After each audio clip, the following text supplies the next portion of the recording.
Okay. Here we go. Hello, hello. First step is to make sure I'm live, which I think I am. I'm not in my usual habitat, but looks like the Wi-Fi is working. If anyone's watching now, let me know if things look and sound okay. I'm streaming from my laptop on my travel setup.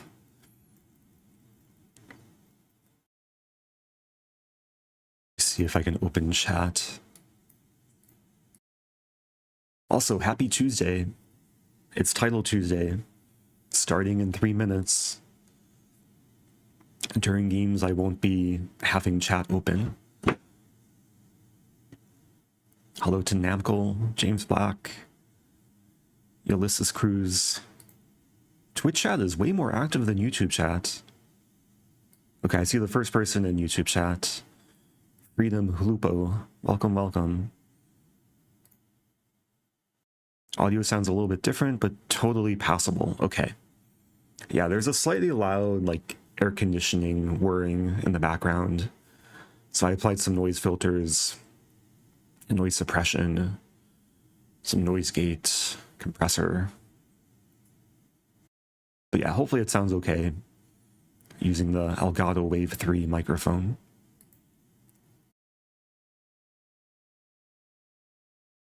I got some water in a fancy glass. Would you like to play the Stafford Gambit? Maybe. We'll see how tilted I get today. I only play Stafford Gambit in Title Tuesday if it turns into Tilted Tuesday. So we shall see. My rating dipped a little bit since last week. I was so close to breaking 2,900 last week.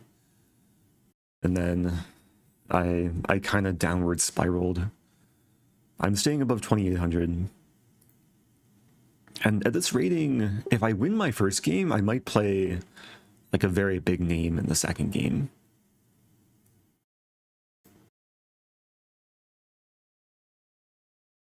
So anyway, got just over a minute. I won't be revealing my location just now. I'll reveal it in the near future. But I'm away from home. I'm streaming from my MacBook Pro, so it's just one monitor. I have a bunch of windows open.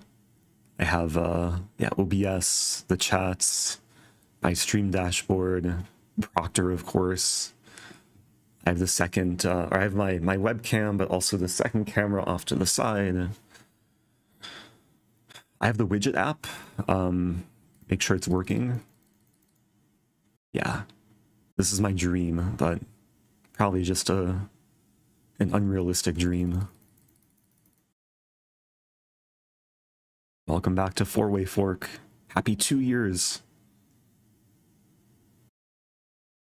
Any OTB tournaments coming up? I'm doing an OTB tournament this weekend based on current registrations. I'll be playing a CM in the first round. I'm 1,400, so I'll be learning a lot and having a fun experience. Is probably what that should say. Anyway, okay, moving on to the game. First opponent, playing this person. Again, the time control recently changed, so there's no increment. I'll try and play the opening relatively quickly. Have this line in Accelerated Dragon. Marazzi bind, Queen b6. Does my opponent want to draw? Okay, I'll play this one, Queen b4. Bishop d2, Queen d6.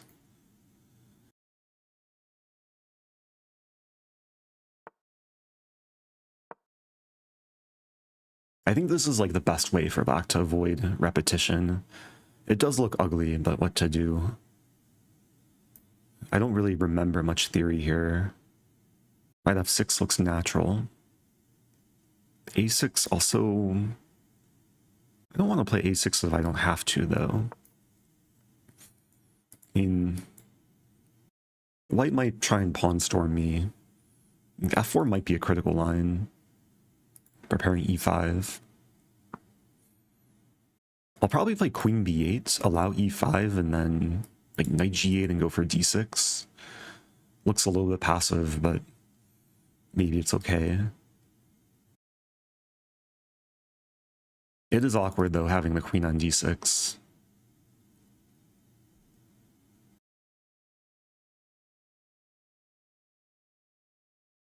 And if knight b5, yeah, queen b8, this is my safe haven.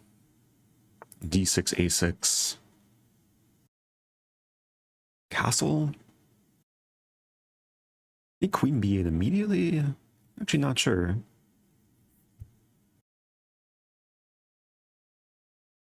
Gonna play queen b8. I feel like it's a move I'll play regardless. And castling was the other option. But now at least I get in d6. And we'll have some resemblance of normalcy. Maybe b6, bishop b7. Bishop has choices. Yeah, b6 looks fine. It's not usually where I develop the bishop in the Accelerated Dragon.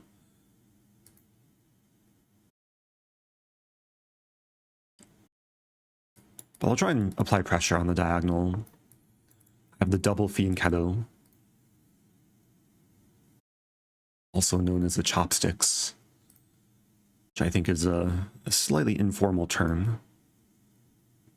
Rook c8, knight d5.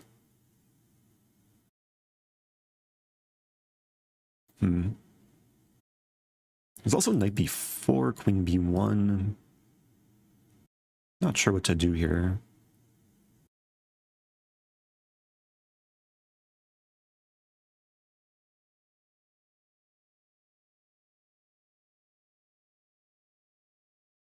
Go for this.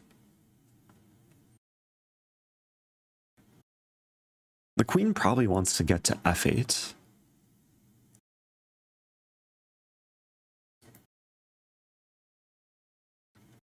I feel a bit cramped on the queen side. Staying up on time, which is very, very important. There's also ideas of attacking the c-pawn, like knight e5.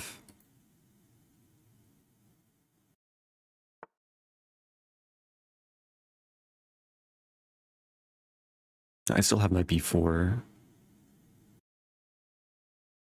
Knight d7 is typical. I'll go for knight d7. Such a common move in these dragon positions.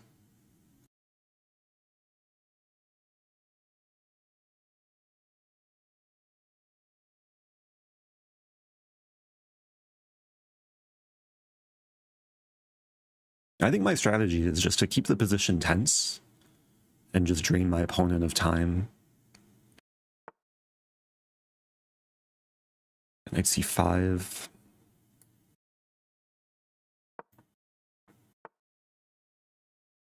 Okay, b4 might be coming. So I think this is justified. I allow knight b5, but that's okay. If a3, I play a4.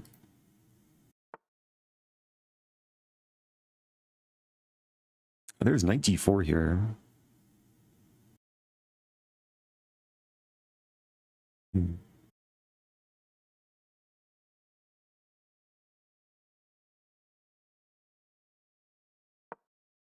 Not sure how effective this is. Might transform a bit. There's takes knight d5.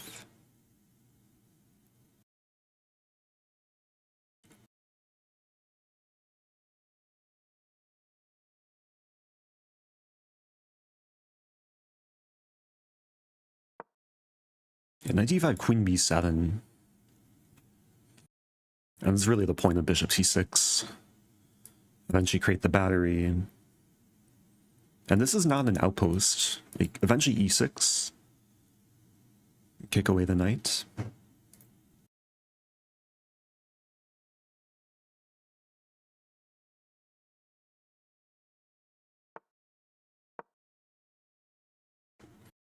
And this looks a little bit unstable. But I don't see any tactics for white. Like if takes, there's knight f3, I move back. Keep the bishop pair. This knight has one legal move.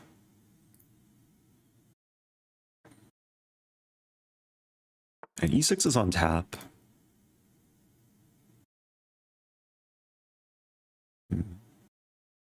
b4 might be coming.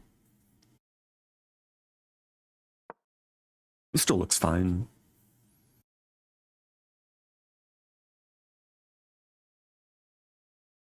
I'm calculating, never mind. b4.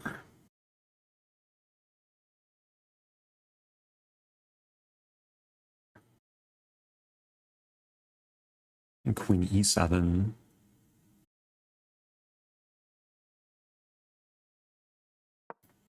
Like b4, knight e7. So I'm actually playing this move to give the bishop a retreating square in the event of this.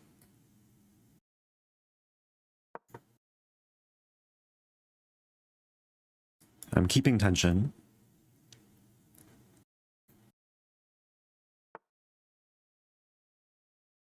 Yeah, I might have to take that.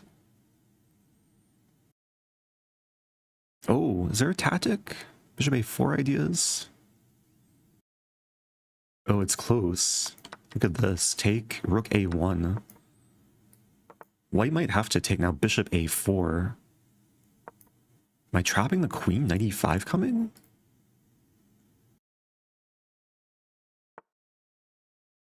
Knight e5, take, and then knight b2 in the end. Wow, these pieces are completely invading. So takes, I hit the rook with the bishop, and takes and then knight b2. Just a tactical massacre. Okay, that was a feel-good game. Yeah, the sequence came out of nowhere. But there is nice harmony with the position, and very often harmony leads to tactics. So, we are on a stream delay of 15 seconds, so there's not quite real-time interaction. Uh-oh, I'm getting a warning. YouTube is giving me, what does it say? My bitrate is off.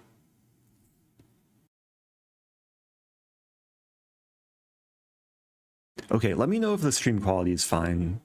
Like audio, video. Those are the main two components of the stream. If I can improve anything, let me know.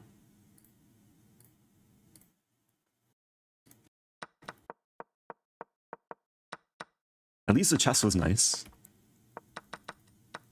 Yeah, rook a1. This is probably just completely winning. White should probably take right away.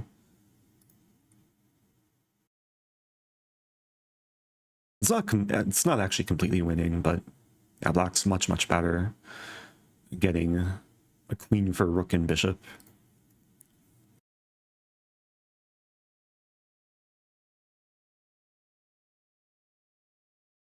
Oh, is the heart rate monitor not working? Oh, that's why. I had my video source above the heart rate. Now it should be working.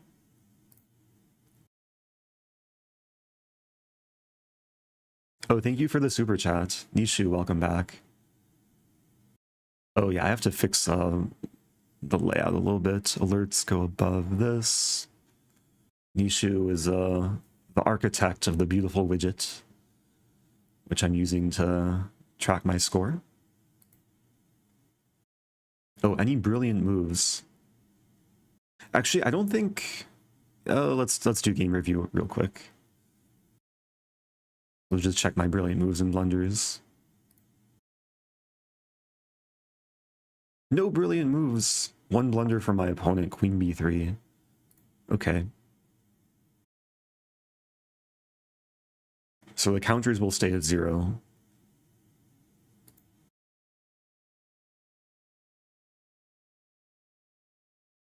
I see there's 3 back-to-back comments in Twitch chat. Audio is slightly quiet. Audio is fine. Sound is plenty loud. I'm playing Hikaru, okay. Shout out to up-and-coming streamer, Hikaru Nakamura. Let's stay focused. Hikaru's been struggling a little bit in Title Tuesday. Stafford Gambit? No. Play, is he gonna play knight c3? Pawn c3. Yeah, Alapin's a good blitz weapon. We'll see how much theory he knows.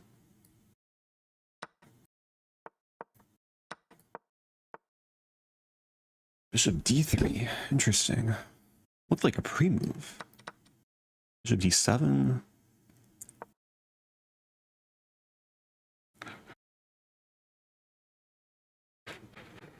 I got the bishop pair. Can't complain with that. Some natural development, maybe e5 on the horizon. Start with queen b6.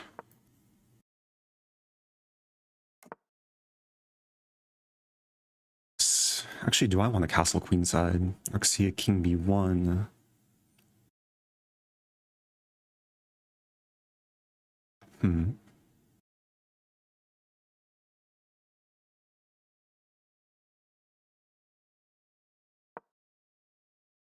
I gotta keep the pace. Probably just bishop e7. Keep the game going.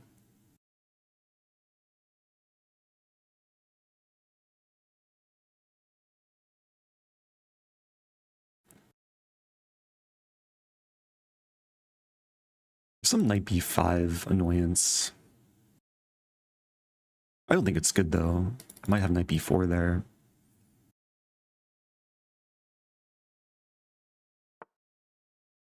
Knight b4. Bishop b1. Just develop. I should probably end up castling. There's attacking potential for white though. F-file, the bishop. I assume I also have attacking potential. Queen, rook. I mean, all these pieces have potential energy. Take with bishop. Ah, he wants 95. Interesting.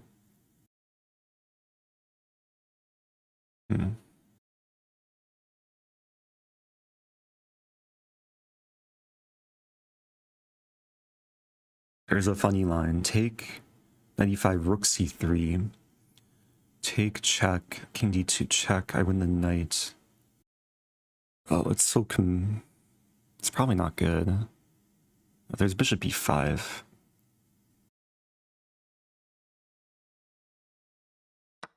I spent too long there. Knight e5, probably just castle, allow queen h5, and then g3. No, e3 hangs. I should stop talking, I gotta focus.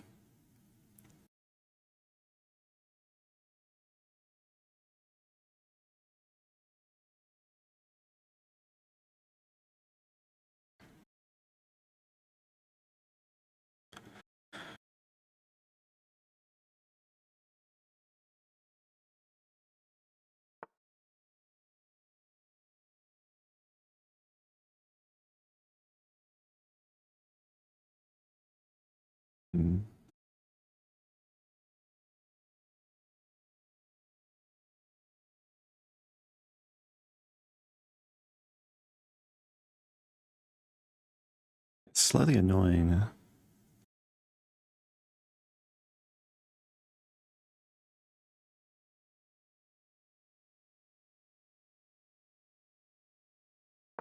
Try and get rid of this knight. Queen h5, g3.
Will tickle.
This is risky.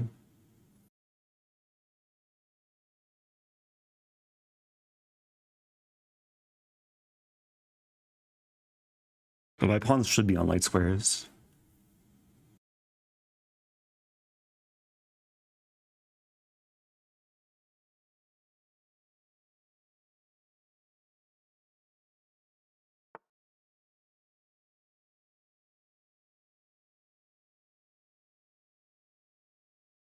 Hmm.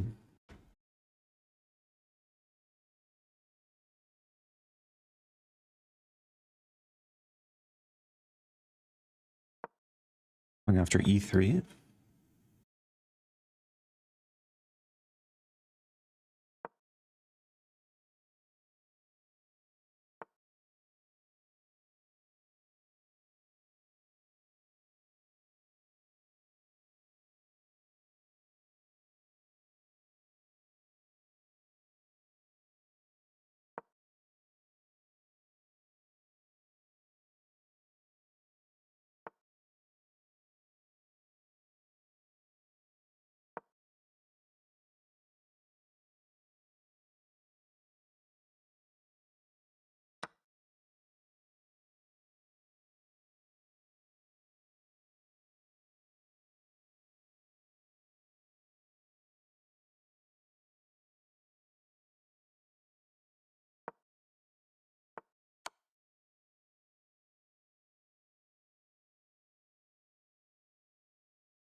Oh no. I got cheesed.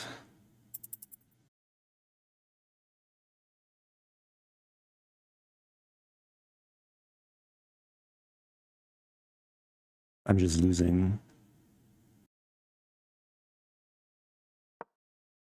I'll try and trick him.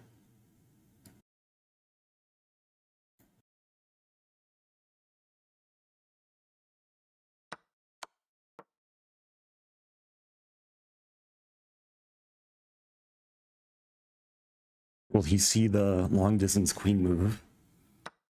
Ah, he saw it. Okay. I tried to cheese him back, but it didn't work. I mean, what to do? I liked the position. I burned too much time here. I had to play quick moves. I should have probably like tried to keep the status quo. I imagine black is like a little bit better here. White is a little bit better. Wow. About earlier. Okay, earlier it was comfortable. Like I had good structure. But maybe I didn't find like a clear plan. Why not rook f8? My rook is attacked as double attack. Rook f8 loses a rook. Even though, okay, it's the best move, but white is +6. GG. Not too upset. I'm actually wondering if he intended bishop d3. Because it seemed like almost a pre-move. Like, was he expecting some other move? Knight d5, I think, is the main line. It'd be interesting to see his perspective of that game. Anyway, moving on. Well, let me update the score. Okay, 1 out of 2.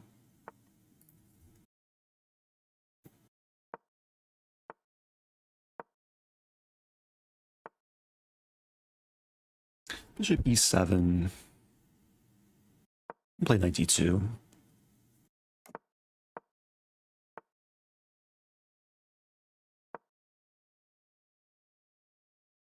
Something a little bit different.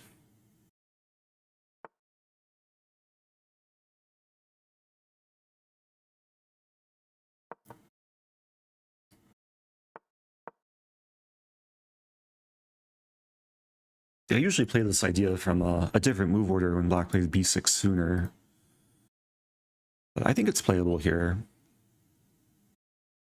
Like, discoveries don't work because the bishop's not defended. Knight a5 doesn't hurt me. Probably queen h3 in that case.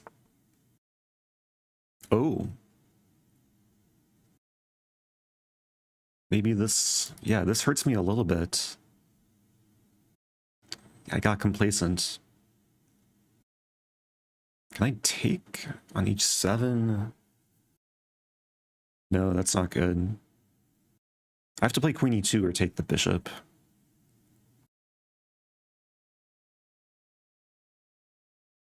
Bishop e4 doesn't work. Ay.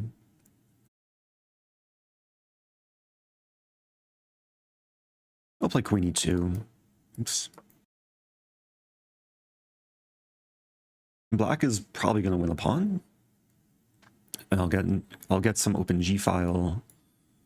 Like, assuming black takes and wins g2.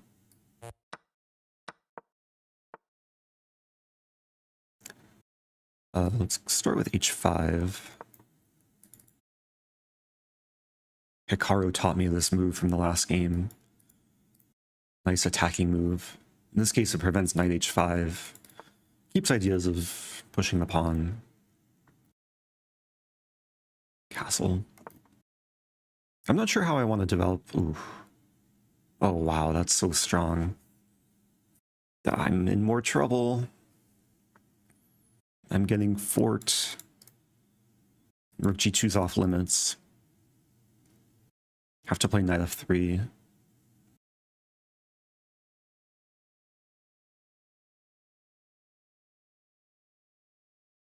Actually, I have other options. I could play knight e2. So careless.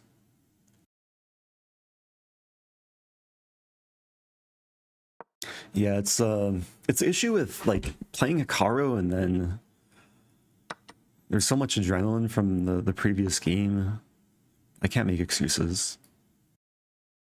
I can't play Hikaru. Okay, let's try and fight back. There's definitely some compensation. Bishop f6 is coming. Then maybe e4.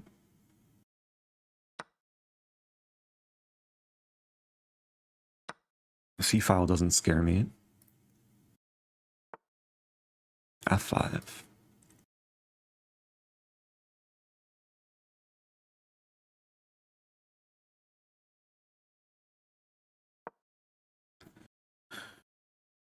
Gotta try and use my horsies. Also gotta claw my way back on time. Like, time and position are not that great.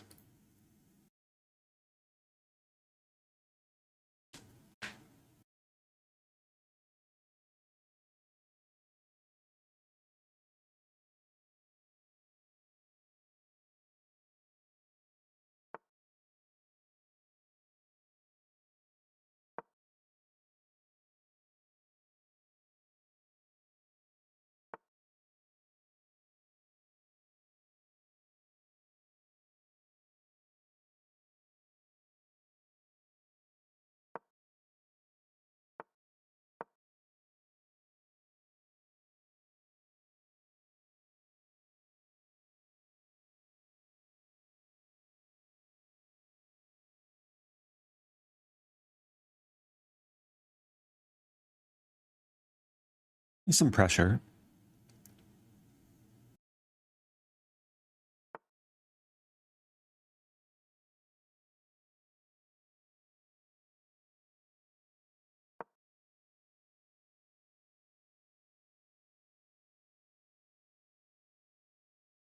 Probably want to get this knight into e5. Okay, there's takes.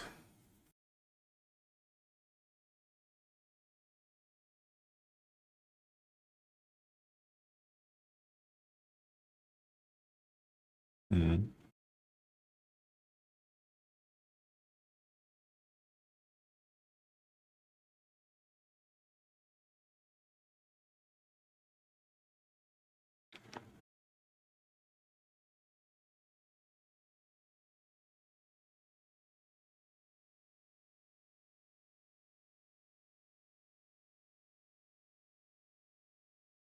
It's a good move.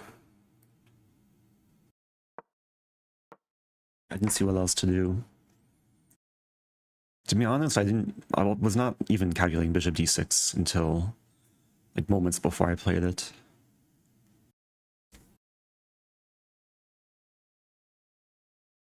I wanted to take in bishop d6, but okay, still some pressure. This is a threat.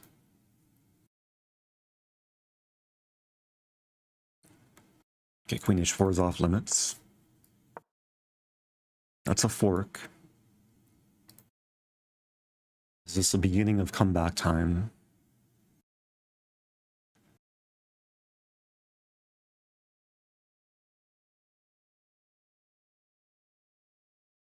Expecting bishop a6, take. I'll still be down a pawn, but that's better than being down a pawn and the exchange. Oh, that's a move. Take.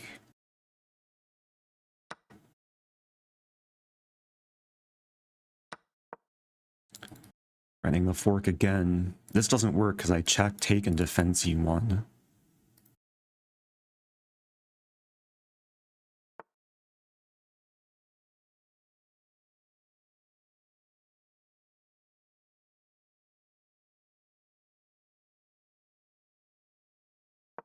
Defending, but more importantly, attacking.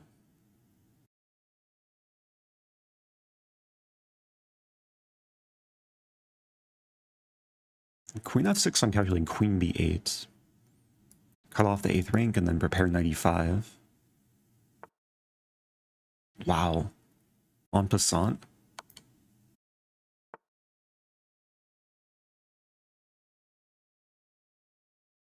Interesting.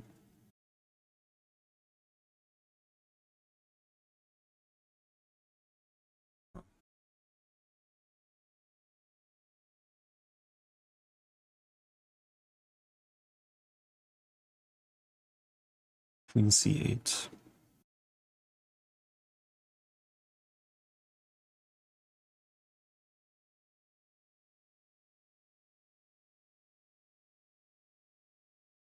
Okay, this is kind of a fancy way to do it. Queen c8, e4, take, and then queen h6. Or just mate in 2. Yeah, e4 is idea. So there's queen c7, and I probably have to take.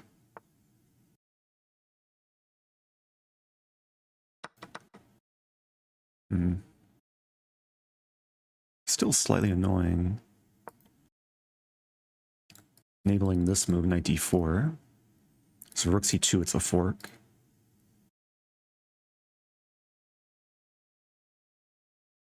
Okay, time is becoming more relevant.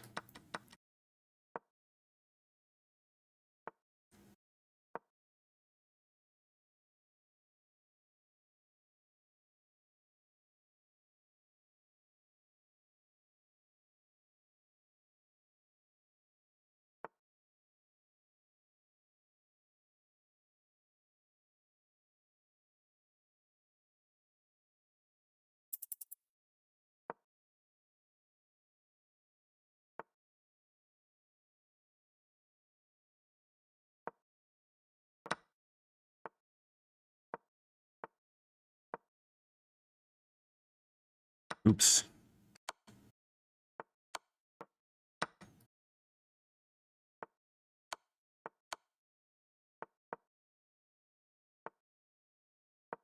Almost blundered mate in one.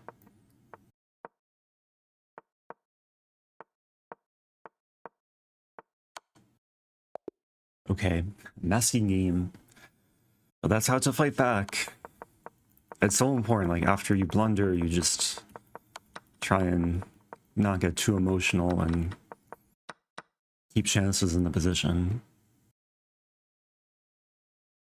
So I'm 2 out of 3. Yeah, if you're just joining, it's Title Tuesday. I was round number 3. I did lose to Hikaru in round 2. Had a fun game against him.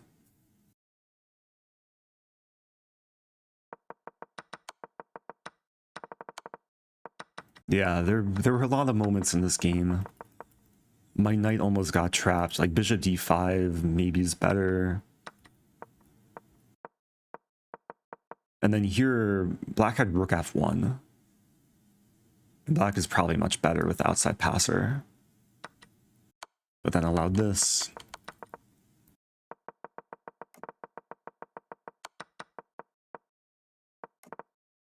Okay, moving on. Here we go again.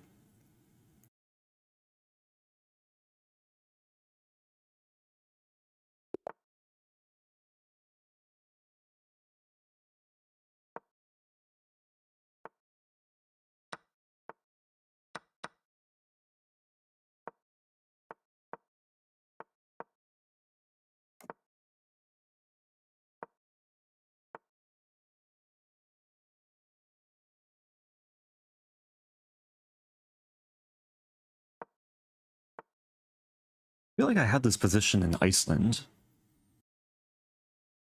Supposed to castle. Like I vaguely remember this.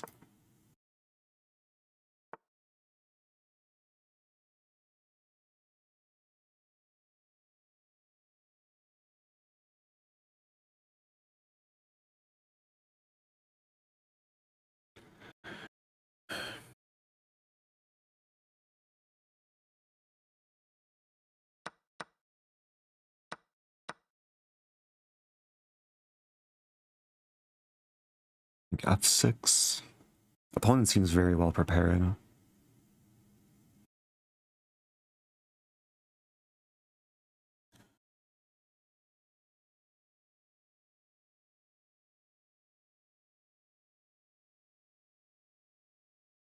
Maybe this first.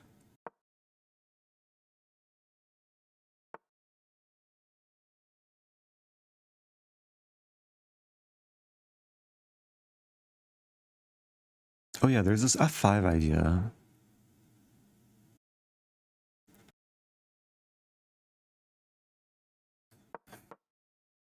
I'll have to watch my round 9 Reykjavik Open recap. I'm not sure how similar my game was to this, but I do vaguely remember calculating similar lines from this opening. Bishop d6 is annoying. Take, push.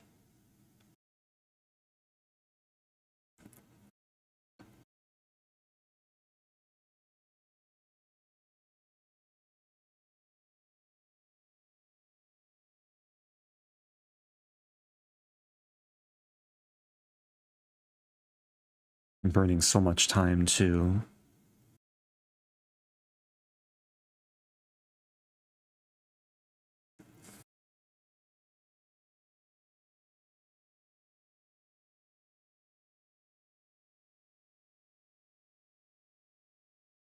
I guess I'll try this.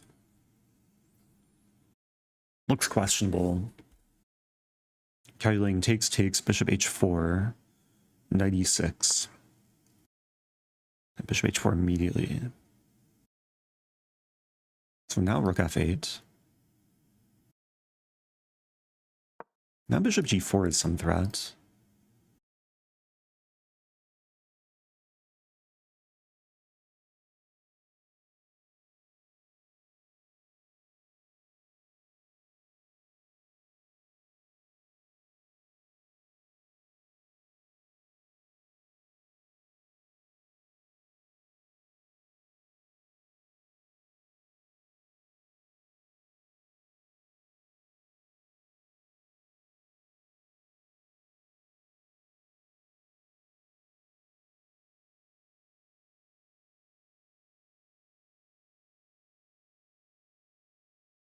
I'm down a lot of time, but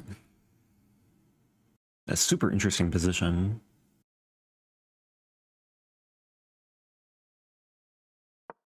Okay, now I want to trap the knight.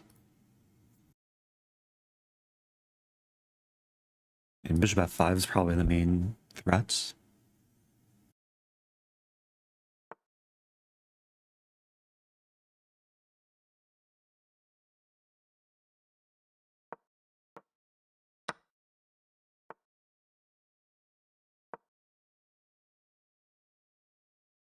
Yeah, this should be good. Up a pawn. Biggest concern is time.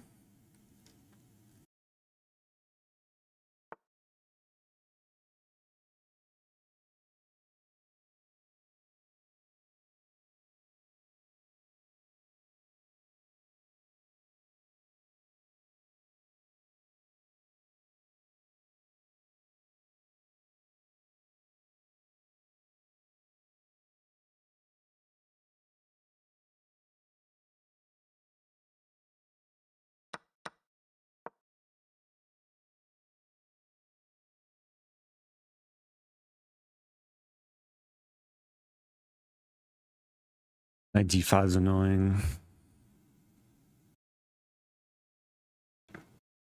Knight d5, rook c5?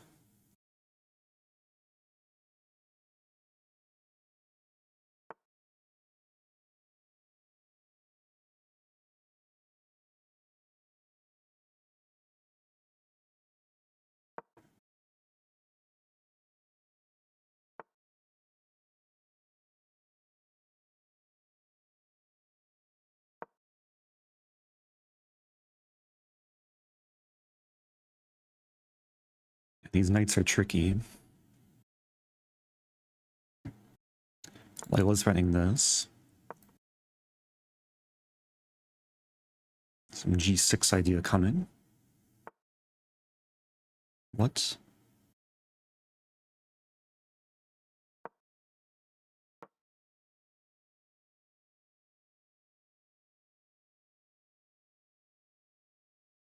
Okay, this should be good.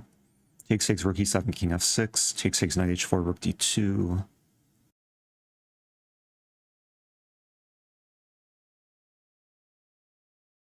Takes knight h6. Probably king f8.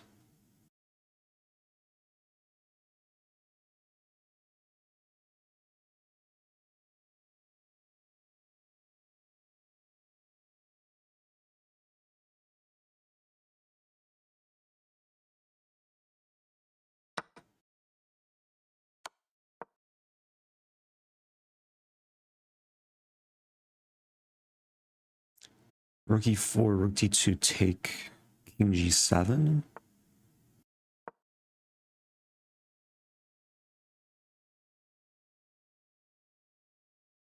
If I win b2, then this pawn becomes a monster. Or a queen.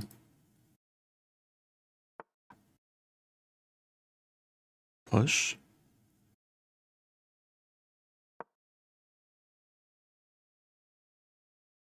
It's possible white just missed the fact I could play c3. I don't think there's any stopping this pawn. Like rook e1, c2, and rook d1 comes. En passant is not forced.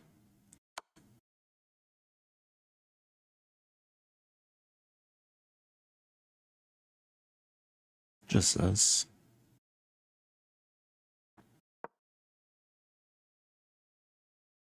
Yeah, g5, like queen with check. White would be threatening...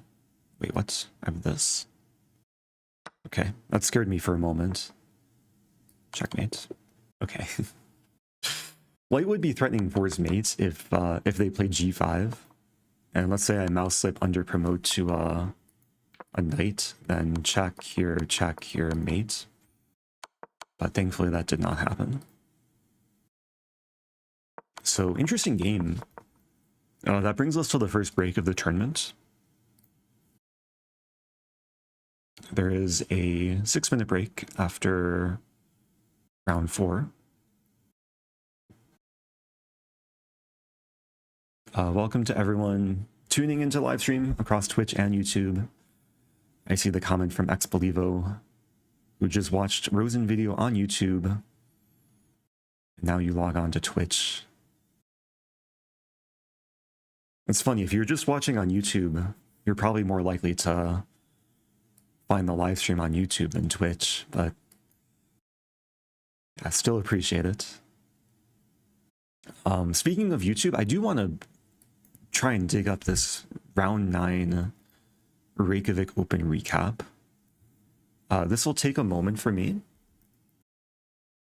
Reykjavik Open, Erik Rosen, Smith-Morra. Let's see if I can find this. It was actually the very last time I played a tournament game in Reykjavik. Was a Smith-Morra game.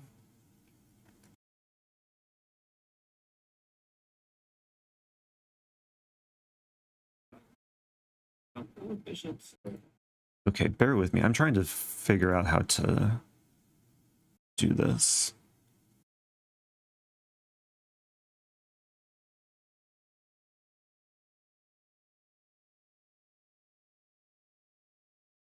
I'm going to try and add like another... I want to show the video, but I have to add another thing in OBS. I can't just open a new tab in Proctor because you can't really easily go to external sites on Proctor. So studio mode, new source, browser, screen capture.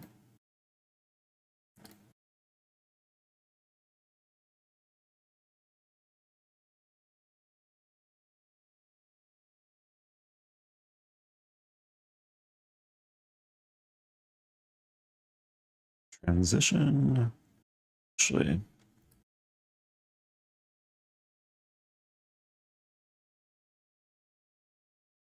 Okay, now hopefully people kind of see it. I found the playlist.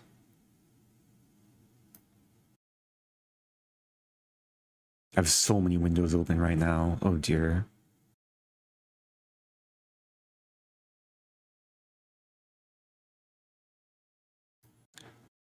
This is the game I wanted to see.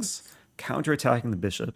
So now both bishops are hanging for white, and the knight is seemingly also a target, but it's still really complicated because after bishop to g3, my rook is still hanging, and I didn't want to move it, which gives time for white to take the pawn on d5. So I decided to take the bishop on c4, and I had calculated most of this when I played knight g6, so I played... Okay. I hope this looks somewhat acceptable, but yeah, the game I just played was very, very similar to... Oh dear, what did I do? Let me hide this for now. So knight b5. I don't think it's the most common move. Also, thank you, GM Katsu. First time sub, appreciate that.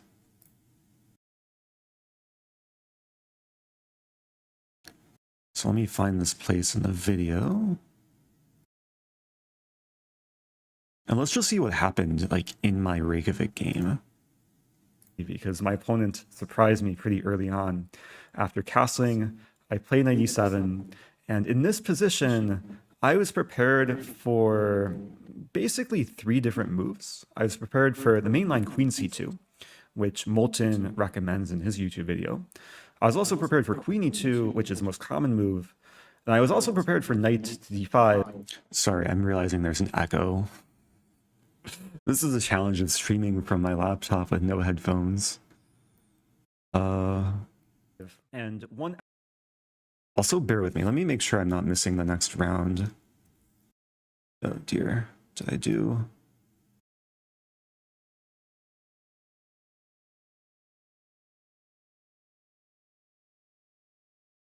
Go. Okay, we have 3 minutes. Extra thing I did in preparation for this game was I was referencing all of Mark Esserman's games. He plays Queen. I knew Black really, if I allowed that I played in the game. My main So I'm just zooming through to see what happened in the game. So now both but it looks like we got something very similar. I played it goes my next sum. This is a really nice move because it aims to Wait, question the bishop. I just played the same line. Again, going back to this. Oh, I played knight g6 first. But did it transpose? It transposed, right?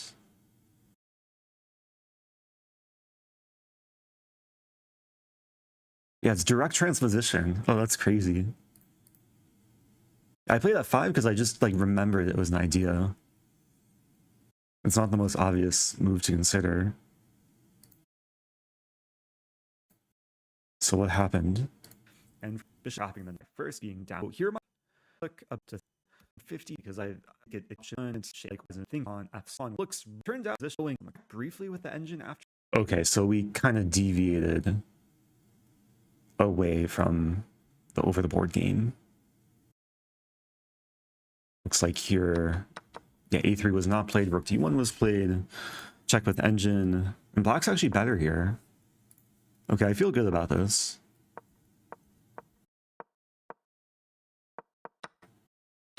Maybe I didn't play most precisely, but it seemed like I was able to hold on to the edge.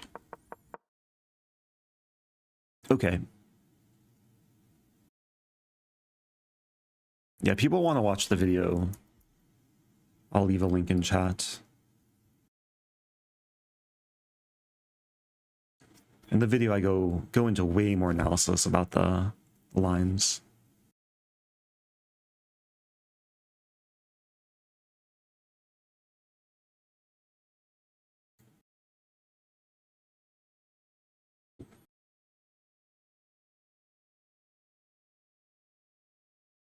Okay, let me make sure I'm ready for the next game. Close my tabs here.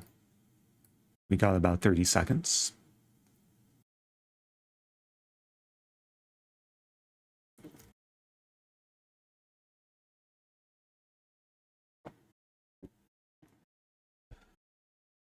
Almost 700k subs on YouTube. Yeah, if you're watching on YouTube, or if you're not watching on YouTube, go to YouTube, hit that subscribe button. Maybe I can hit 700k before the end of the year.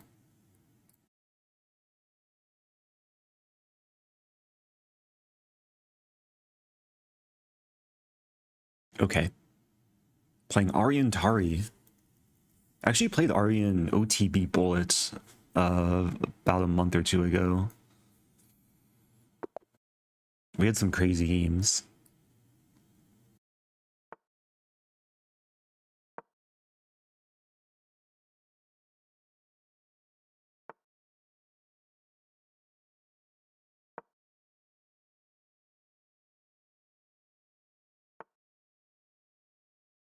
G6.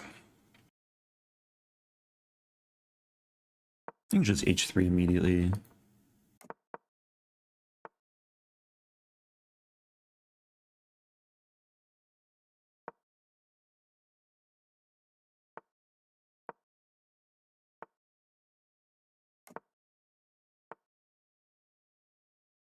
Yeah, he wants to play E5. Something like bishop B5 here.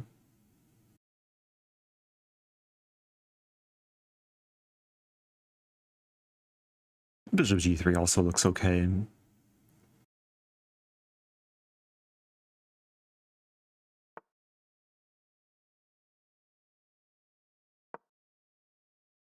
All right, let's try and focus. Queen A4, I'm trying to be flexible.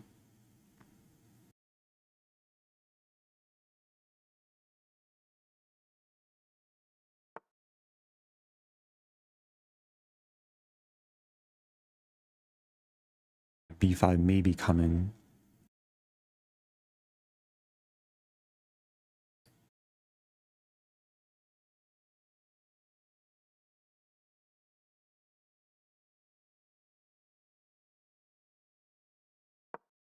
I wasn't sure. b5, queen c2. Maybe b4 is an idea.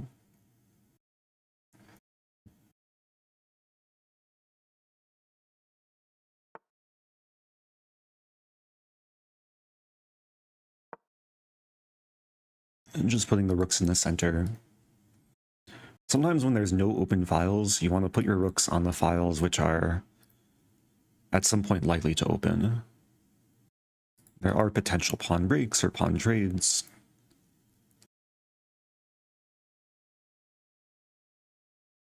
I might tuck away the queen to b1.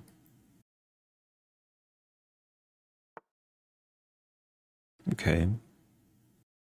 Take.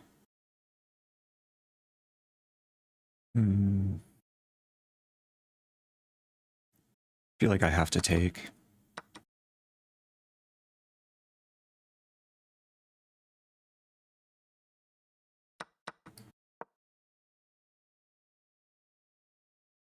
It resembles some like reverse Caro-Kann or reverse Scandi.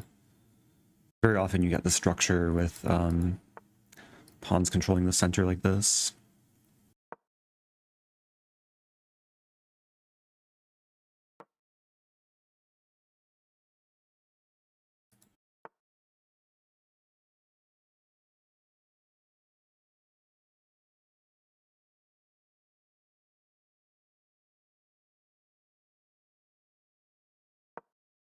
Pairing this, knight b6 might come.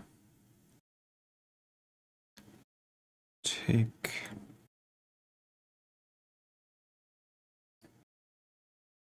Yeah, just go for it.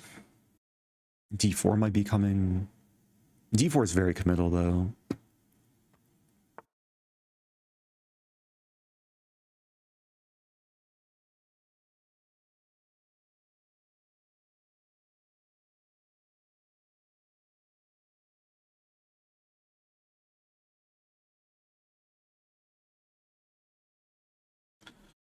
What to do.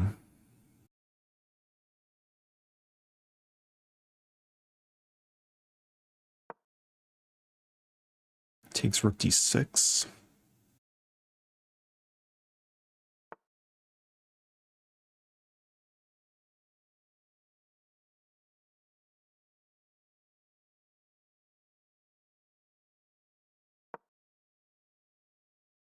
Not sure about this.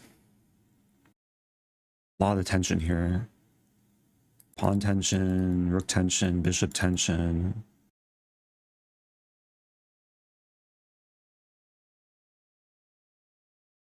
Even queen tension.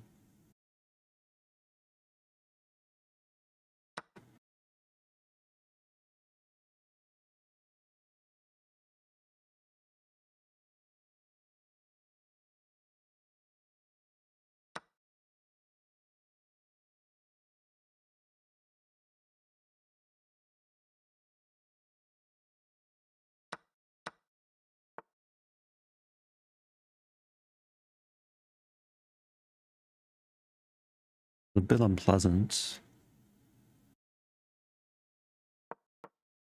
Just have to deal with it.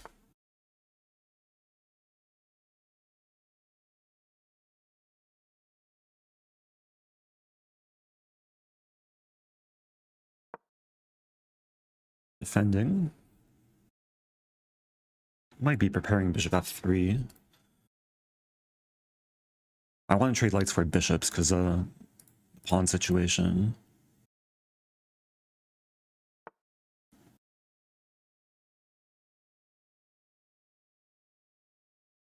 Bishop f3.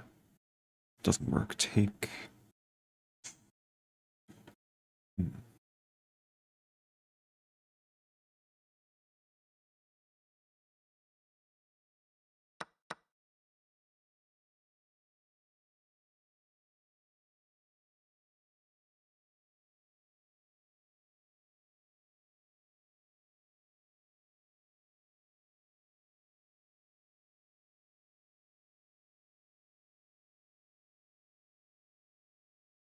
This is risky, but it's interesting.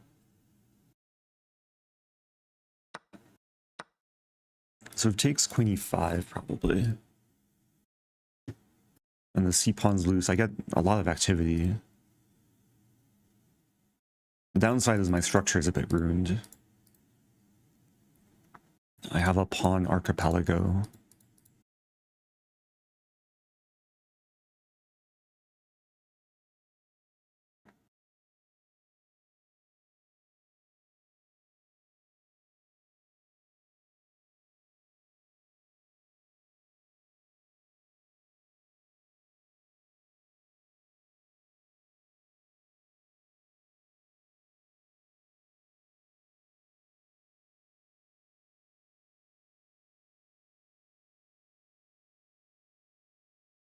Regularly knight f5, I think is one of the most annoying moves.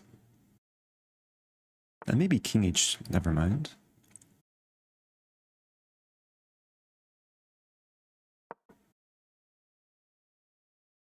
I want this e5 square for the knight.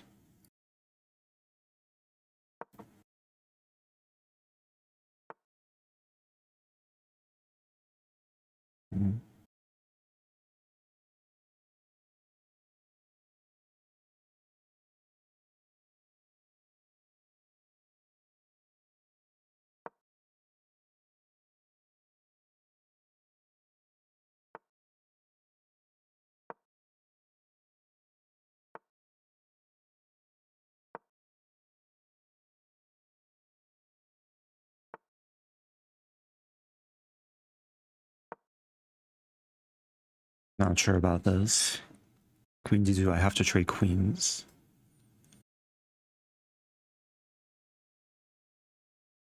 I might be in time for f3. That's annoying.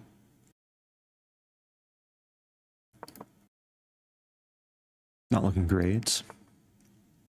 Really take?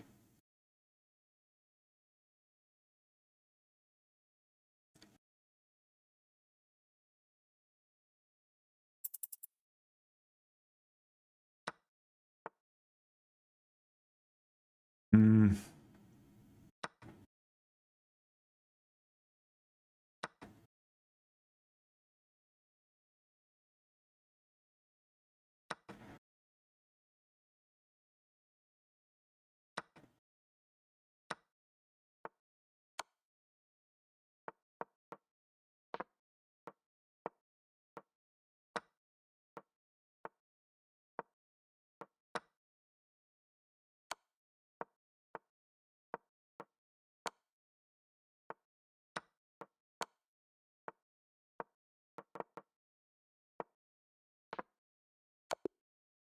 Oh no, my king. Good game, good game. I don't think I could have stopped the breakthrough. That's the problem with allowing the endgame. It's probably a mistake to allow queen d2.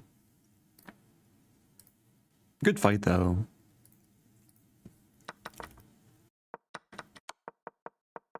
Yeah, I kind of allowed this thinking that, oh, I can win c5, but the a4 was a very high-level move.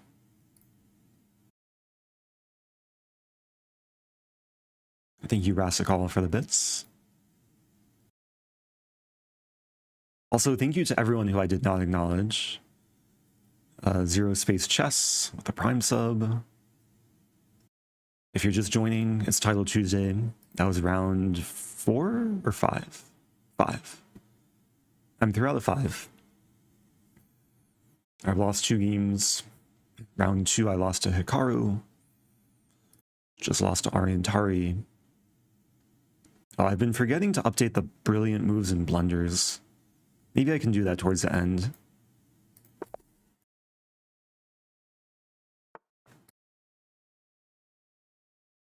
I've probably had a few blunders by now. Yeah, on the next break, I'll try and remember.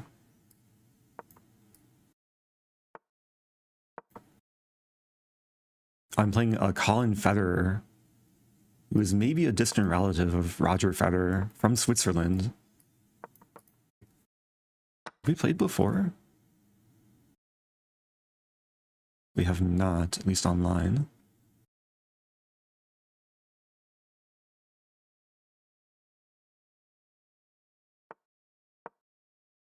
Oh no, my pawn. Someone call an ambulance, but not for me. This is probably one of the most common opening traps I've had in Title Tuesday. I've had this at least 4 or 5 times. Actually, a lot more in like non-Title Tuesday games too. Yeah, the queen just doesn't have a good square. It's one of the reasons for queen d2, controlling b4 and a5. The safe squares are d6 and or c7. But then there's discoveries. And half the times I play this, players blunder queen c6 knight e7. This time is no different. Okay, GG. Nice quick win. Yeah, not too often you can win in 12 moves in Title Tuesday. But, yeah, the tricky traps prevail. So that puts me at 4 out of 6.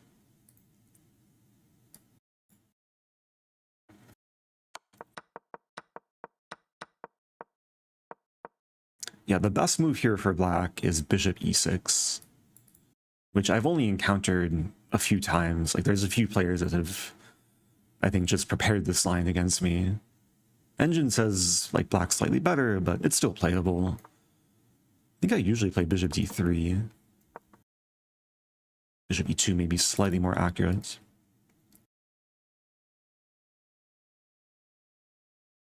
Yeah, for anyone who plays London or Jobava London, this is a very nice line. This h4 line has a lot of venom. And this is probably one of the most common opening traps I've seen title players run into, because it's nicely disguised. Like, queen d2 is just disguised as breaking the pin. It's so easy to just not see knight a4. Anyway, should I catch up on the counter thing, or should I just watch a game? No brilliant moves for me that game, because there was no sacrifice. Let's watch a game. Hikaru Fabi. Okay. Do people want the eval bar? I'm actually surprised chess.com allows eval bar for, like, real-time Title Tuesday games. So I'm pretty sure there's no delay with this. At some point they disabled it. But maybe now, because everyone's on Proctor, they at least have some fair play measures in place. Okay, I'll try and use my brain rather than the bar. So material's equal. There's a passed pawn, but also isolated pawn. Big focal point. Very well defended. Hikaru is nearly 200 points higher rated than Fabi. That's pretty crazy. In classical, Hikaru's, what, a few dozen higher? This pawn is pushing.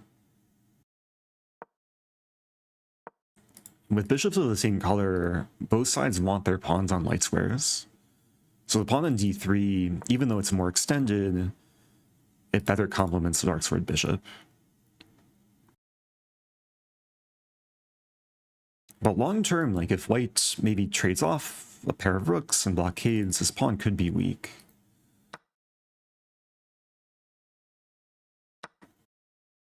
Yeah, king is ready to come in. What to do is Fabi. It feels hard to improve. G5, G4. Actually, G4 would be off limits, but we do see G5. Rook D6. Ah, maybe over defending the knight to play B5.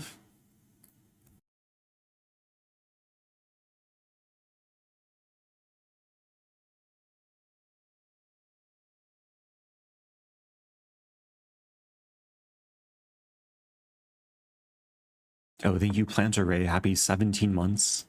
Good luck with your exam tomorrow. Don't spend too much time binge watching chess, but it's good to take breaks. Make sure you get some good rest, eat well.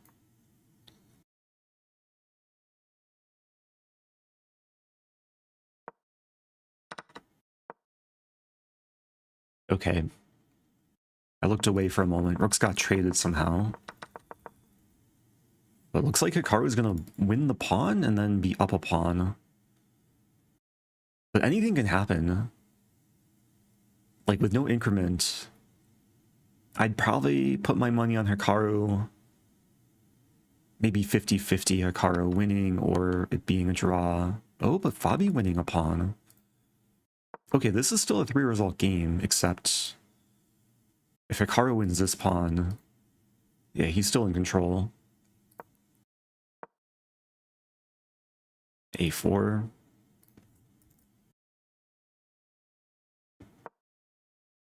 Knight F3.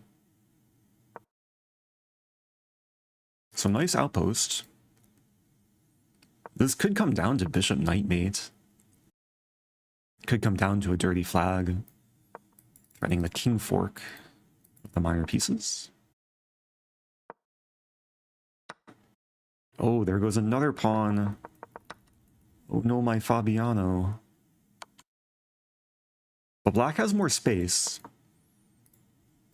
Like, the single pawns clamp down on the 2 pawns. So it still takes work. But I think Hikaru's gonna win. It's just too many pawns and also the time. He's up, what, about 10 seconds.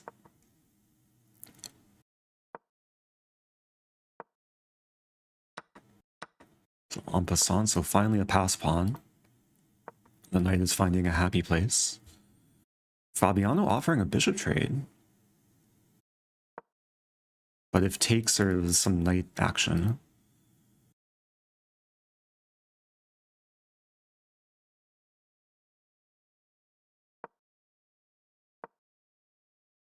Wait, no sound? I see a comment in Twitch chat. Sometimes it's like an issue on my end, sometimes it's just a viewer end. Make sure your speakers are working. Yeah, Hikaru is in a state of flow. Fabiano resigns. GG. Okay, let's watch some of the time scrambles. Magnus is up a knight, but his king is completely naked. Wow.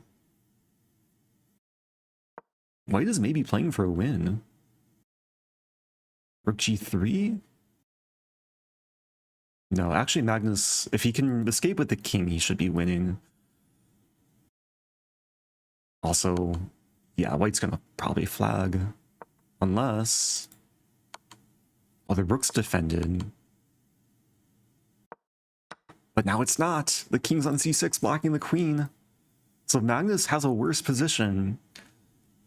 But it's 26 seconds to less than 15 seconds.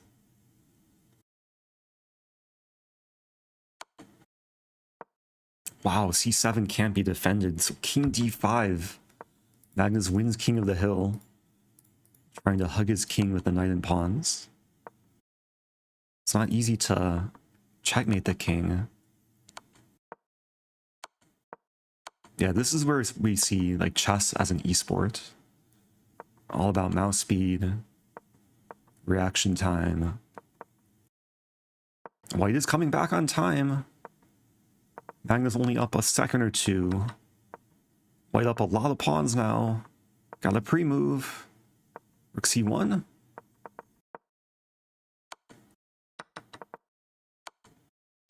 Wow, rook d5, nice. Magnus Carlsen is dethroned, at least in this game. GG. Great play from white. Like, was down on time for most of the scramble. But sometimes it's worth investing time to play good moves and, yeah, build up the advantage. So,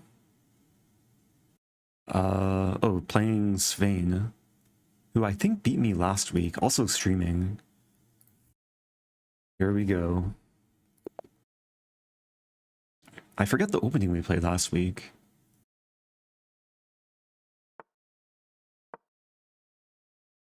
Maybe this game will trigger my memory. I have a Rosalimo.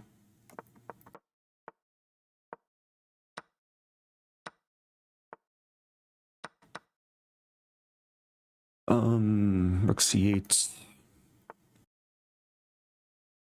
I usually play e6, or knight f6, e6, but I'm gonna play g6 here.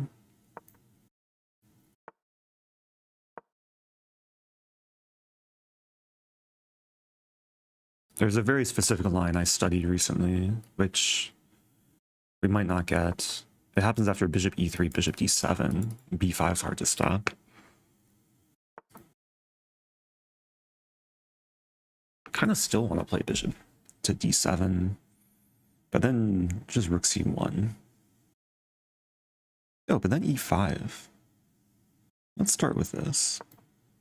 e5 right away walks into takes. White plays e5, so take.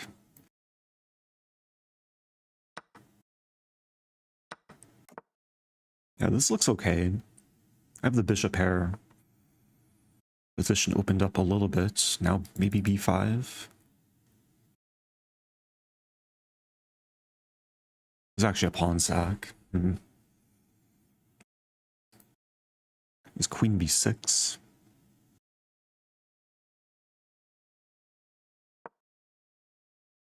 A bit safer. Rook d1, bishop g4. So that makes sense.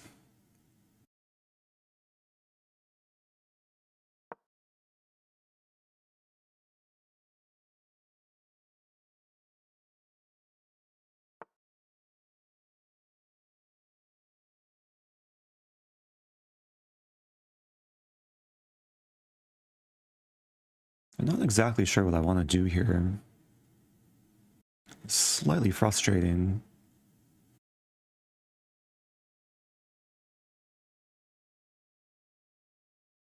This looks really bad. Oh, no, that's just bad. Okay, let's stop talking. Takes.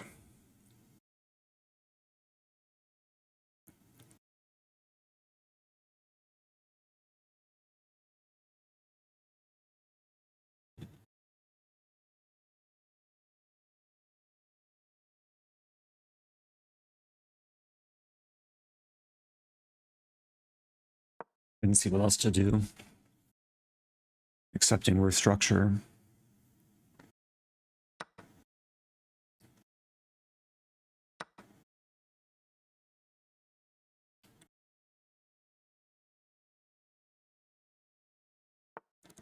Down a minute.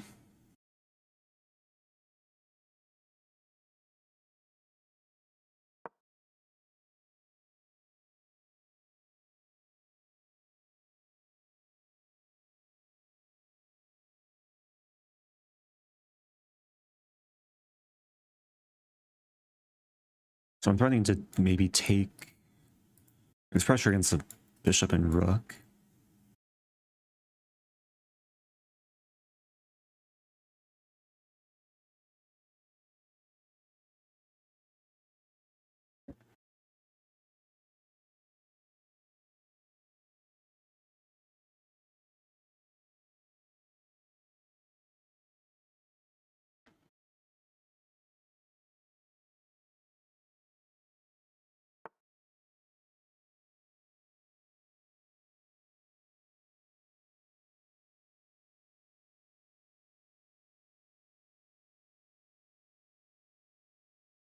Have to take.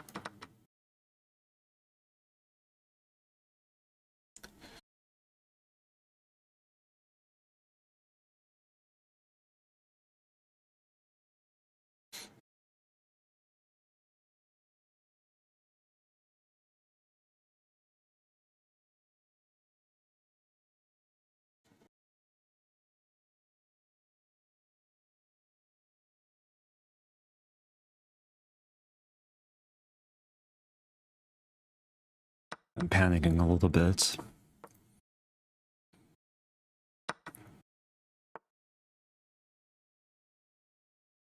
I missed that. I'm losing a pawn. F5, F3. Might as well try this. I might lose 2 pawns. But I'm envisioning this and counterplay.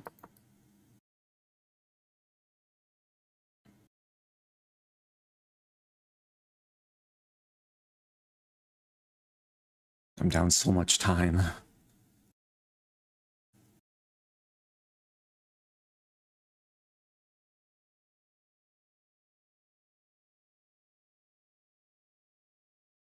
So F4 is pretty much impossible to stop. The problem is knight c3 to e4 probably kills my fun. So after rook h7, I might play rook to 8 first.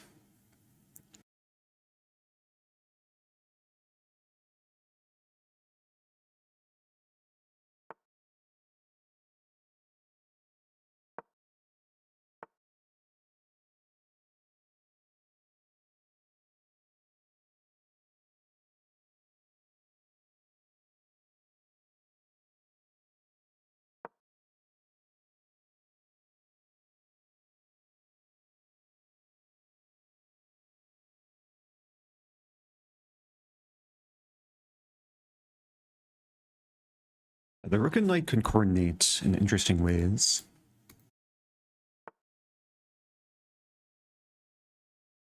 Check and win the pawn. Oh. Does that really work? Take king e3?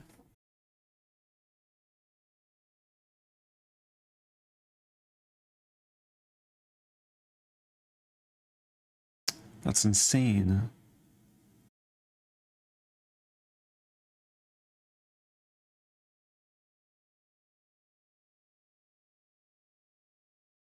That's so crazy. I have to check this way. Not what I want.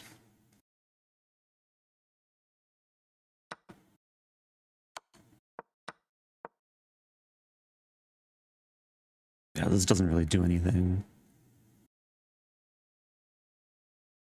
Rook f2.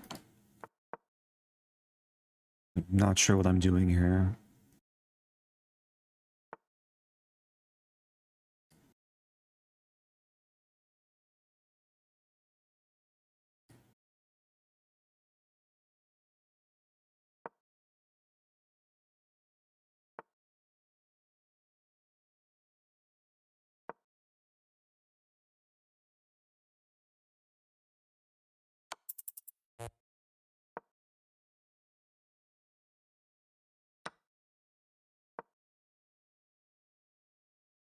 I have nothing. Opponent played well.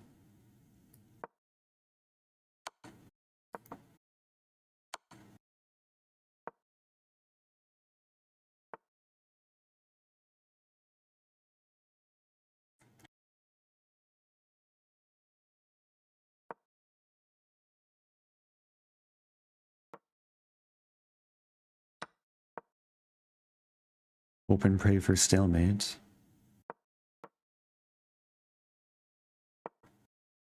Oh, it's not even stalemate. That's checkmate. Okay. Kind of forgot I had h5, but it doesn't really matter. Tough game. I'm getting humbled by GMs. My third loss to a strong GM. 4 out of 7. So I lost to Hikaru, Aryan, Tari, and now Frederik Svane. Is it Svane or Svane? Just kind of defaulting to an English pronunciation. My German is pretty 9 good. I know a few German words. 9, Springer, Boa.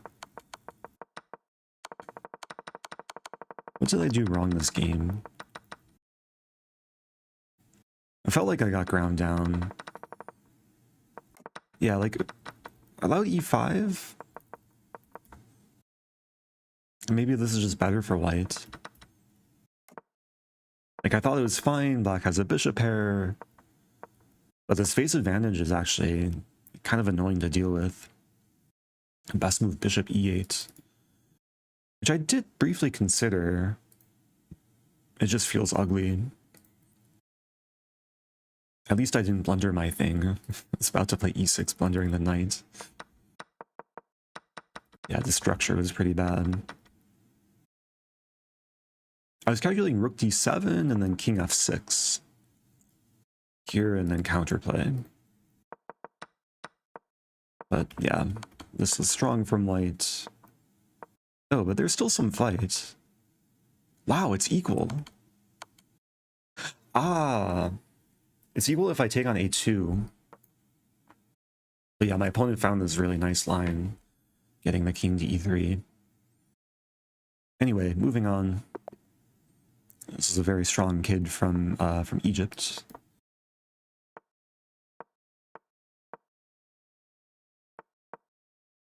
We have played before. We actually played at the World Rapid Blitz. World Blitz, I should say. Knight d7. Not a move I encounter too frequently.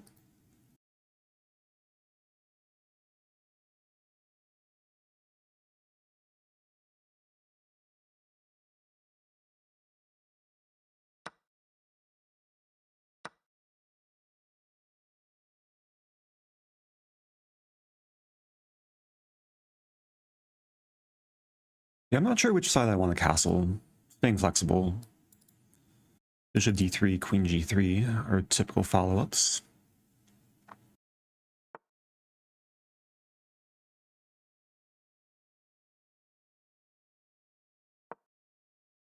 Castling would walk into bishop g4 there.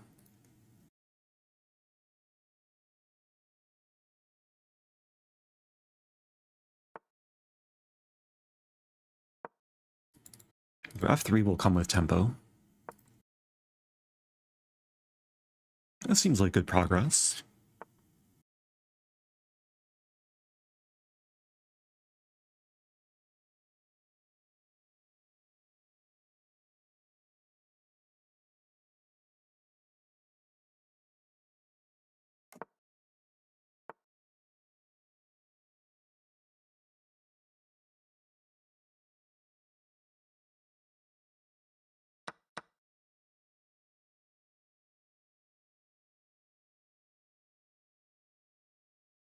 Queen g5 comes to mind.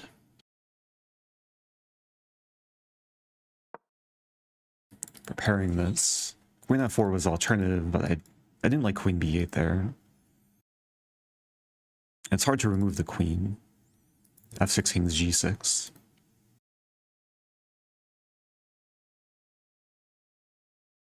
I mean, g4, there's rook h8. And then maybe rook g1.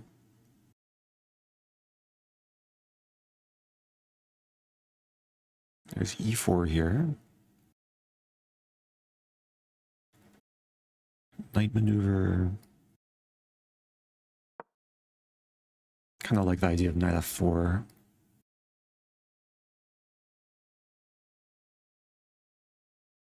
Pressure all these things. Knight h7, queen g3. Queen b8, I have knight f4.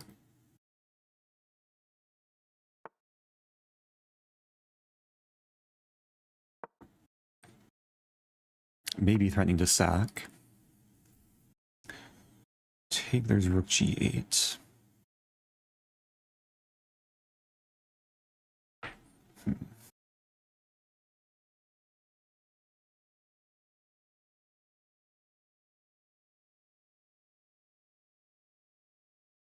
Yeah, not quite what I wanted to do.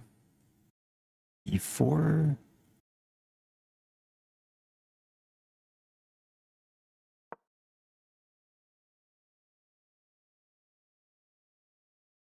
So takes bishop e2, I think wins the bishop.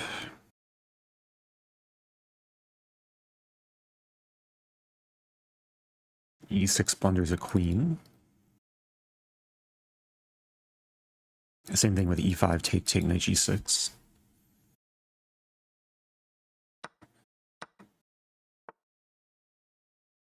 Yeah, that I missed.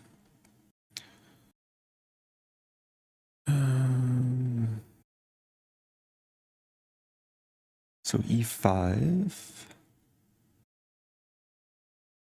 Let's do it. Take bishop e2.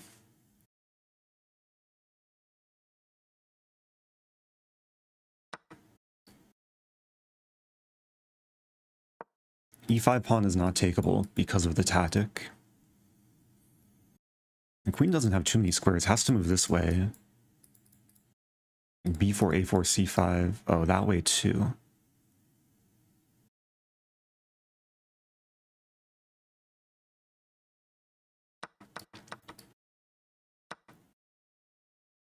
Oh, I thought I had tactics, but I don't.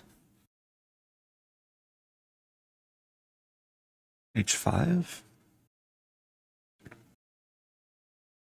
Maybe I do, actually. G5, knight G6. Yeah, this is looking real nice.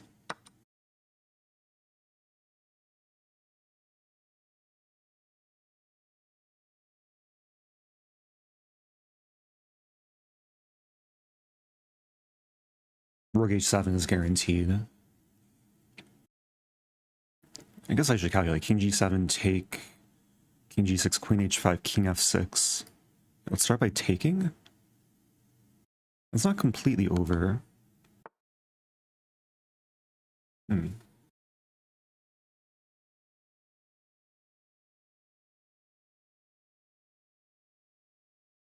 Queen H5, there's Rook H4. I'm in trouble. Very tricky. Queen D7, I guess. I mean, this should be good enough. E7's attacked.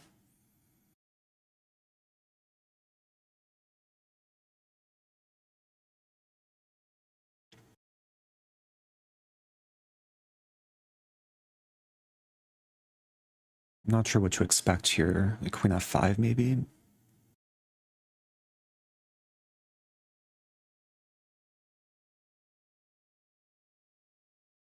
Queen F5, take. Still not simple. Maybe I would take on B7. I think the worst case scenario is we get an ending where I'm up like 2 pawns. Here I take on E7.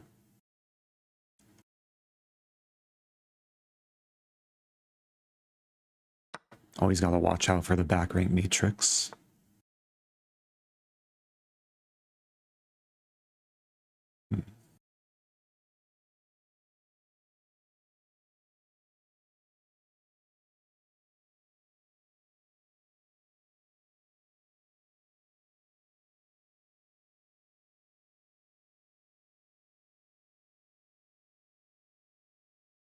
There's a tricky line.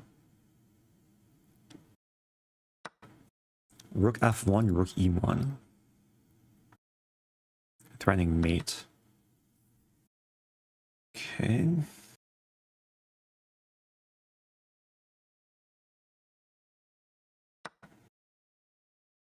Yeah, this is kind of what I was alluding to, like worst case scenario. I'm up 2 pawns. Try and show somewhat decent technique.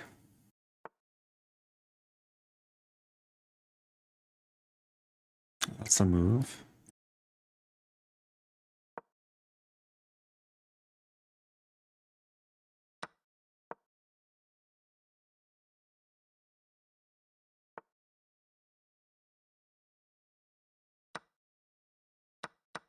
Not sure if I should have allowed this. That should be fine.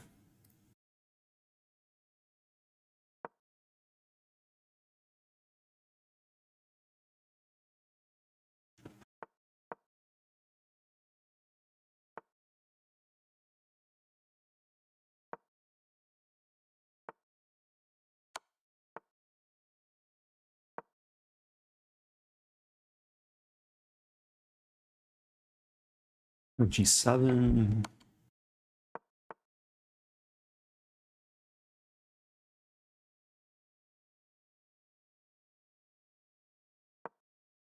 And keep it simple.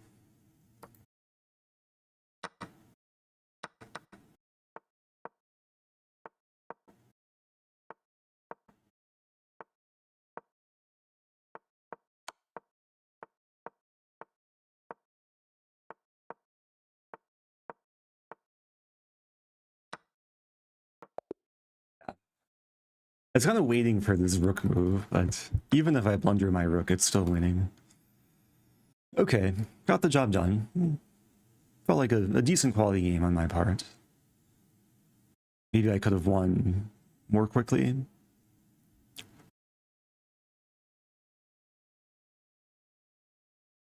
Let me update the score.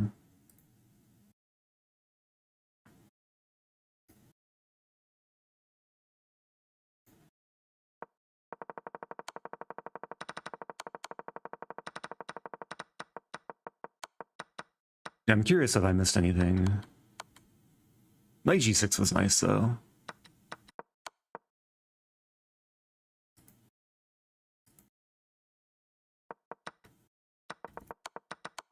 Let's see. Yeah, white's much, much better.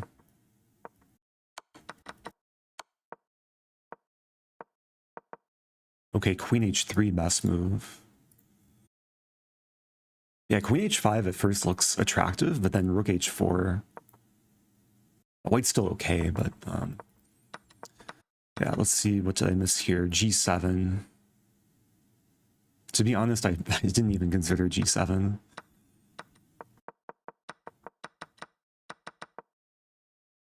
Okay, it was always controlled. So that was round 8.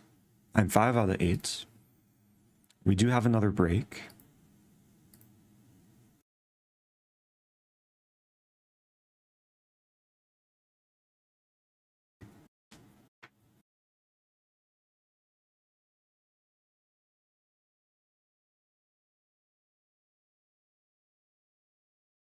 I see some discussion about differences between Twitch and YouTube.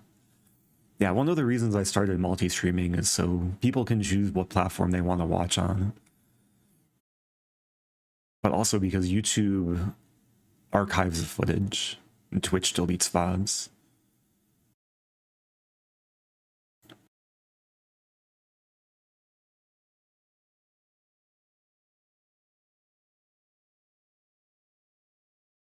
Oh yeah, let's do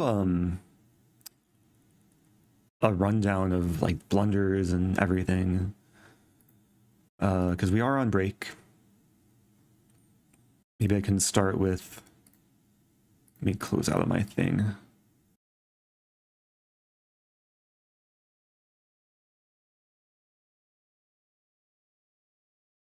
So the first game I already checked, there were no blunders or brilliance. My game against Hikaru was interesting. Yeah, I almost certainly blundered at the end, allowing this this Queen F3 move.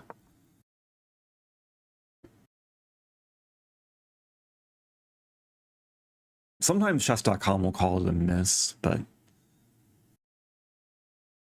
yeah, like it says no blunders, but I definitely made... Wait, what? This was my miss. I should have played Bishop E8 here.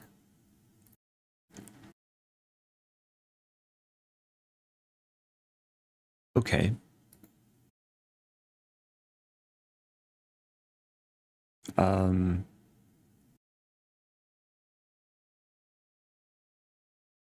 Well,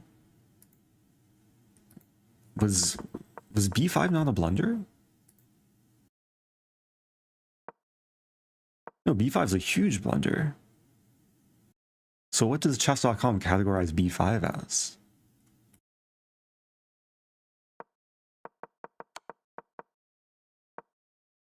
A mistake, okay.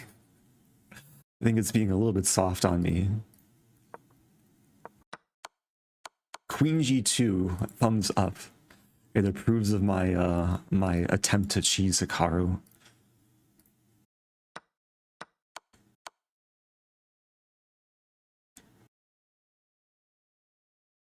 Yeah, one of the times I beat Magnus, I was winning and he tried a very similar thing against me. Like the last ditch effort to fork my king and queen with his queen. Not the most effective tactic though. So, yeah, it would be crazy if I have like no blunders or brilliant moves across all my games. So Hikaru round 3. I forget what happened in, oh, round 3 was just a complete mess of a game. At least 2 blunders this game.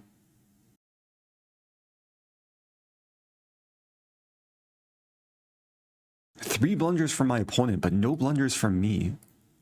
That's also pretty crazy. But I made 5 mistakes, yeah. Oh, 1 brilliant move from my opponent, knight b4.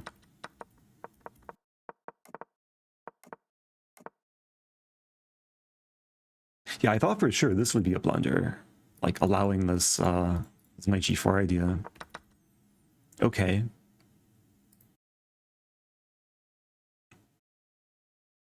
That'd be crazy if, like, the the blunder and brilliant counter are still accurate. So I checked my first 3 games. Also, let me quickly check the timer. There's a minute left. So I'll probably be able to check the rest of the games after the tournament. This game I won.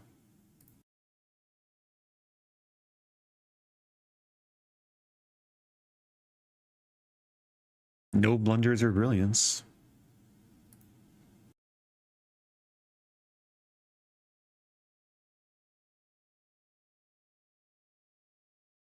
Two, three, four. Okay, the game against Aryan Tari. Checking.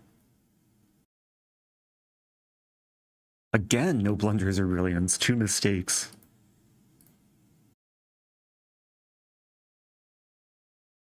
Anyway, I'm getting set up for next game.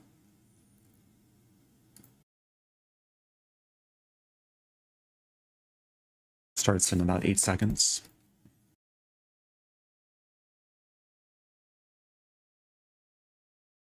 Here we go.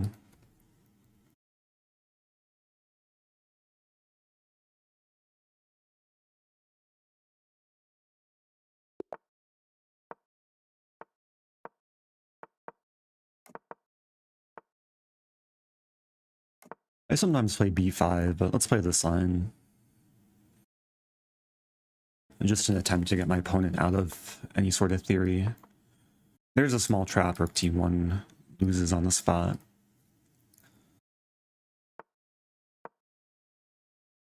Not necessarily a small trap, this is kind of a big trap. It's a very natural sequence, queen c2, rook d1. I think if you check in the Lee chess database, these are some of the most played moves. But now the point is, wherever the queen goes, first of all, if c3 or d2, there's knight e4. And then if queen b3, there's a4. And eventually I'll get knight c2 winning the rook. So another tricky trap that title players are sometimes prone to.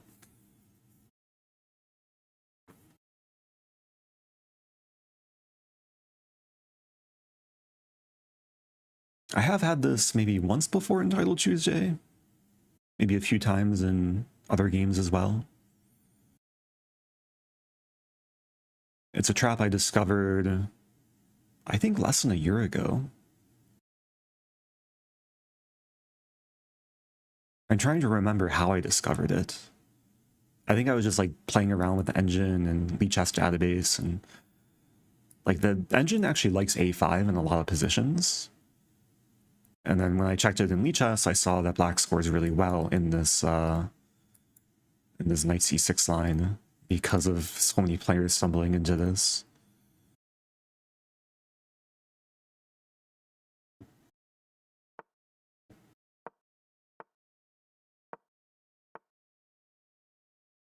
It's not over though, and I win the rook. Have to free the knight, which might be impossible. Okay, so let's focus.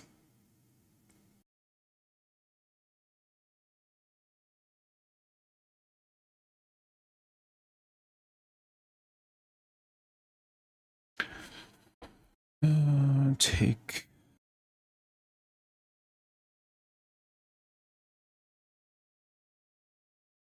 Yeah, taking knight d5 kind of looks interesting.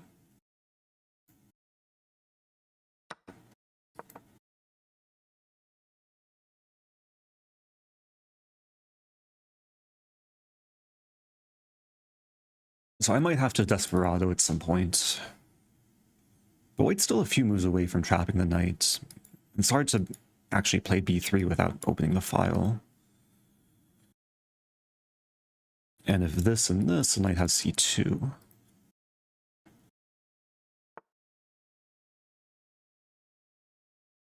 Yeah, knight c2 doesn't quite work here.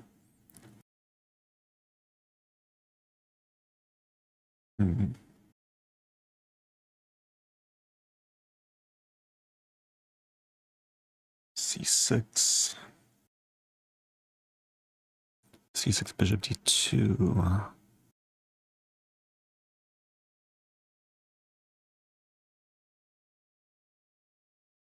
Knight b4.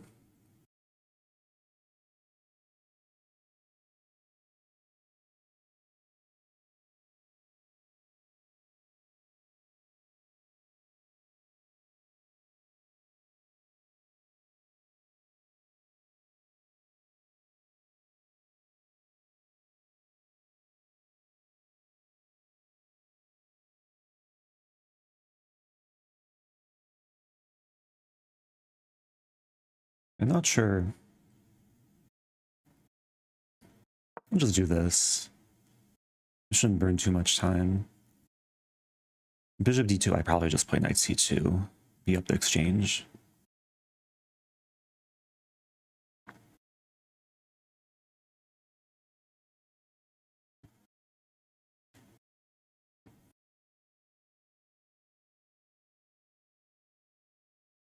Time is also very nice. Okay, now knight b4.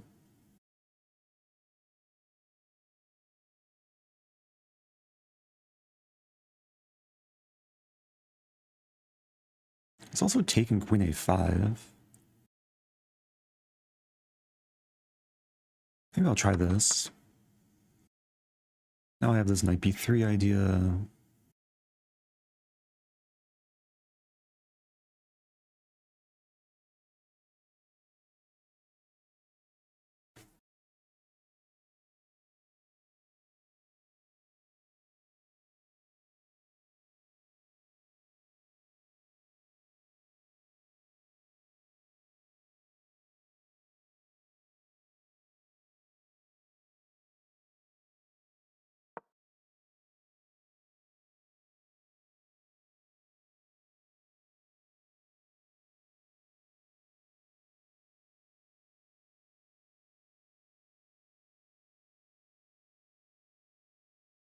Yeah, probably didn't play this most accurately. Oh dear. Okay, rook a1 I can take it and queen the pawn, thankfully. I did not see that ahead of time though, so I'm kind of fortunate. Queen a2.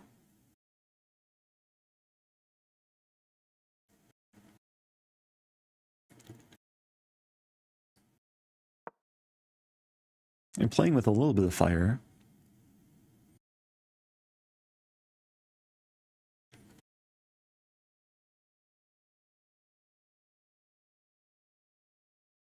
I'm also up a pawn. So again, rook a1, I just take, bishop f1, b2.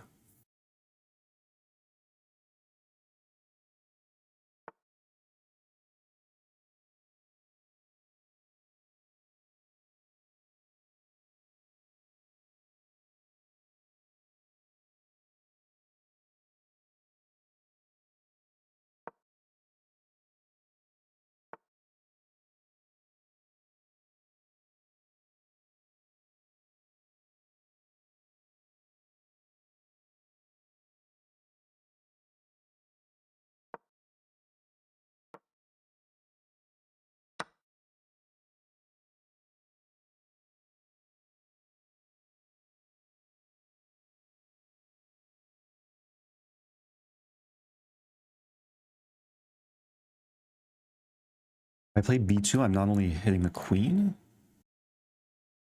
Okay. I think this is still fine. I was going to say I'm threatening this and this. Oh, it doesn't quite work.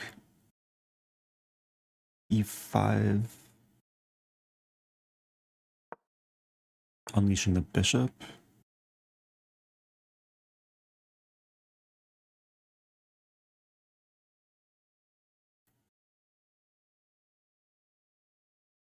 Take.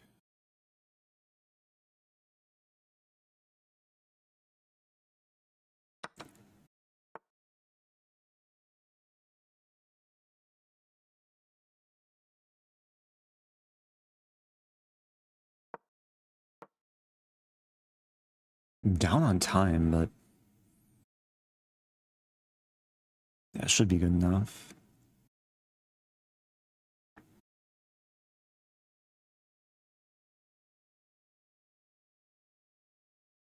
Kudos to my opponent for fighting, trying to fight back.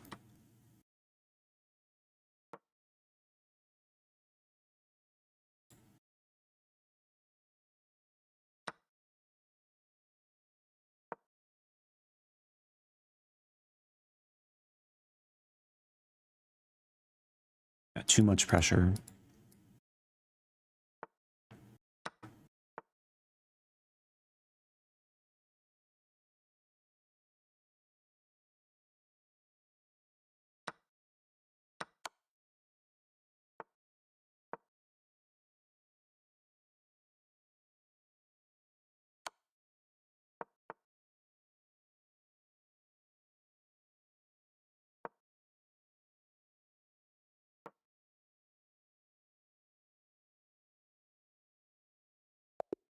Yeah, this game still went the full distance. I thought I might just like win in 10 moves if my opponent just resigned, which has happened once before to me in this line.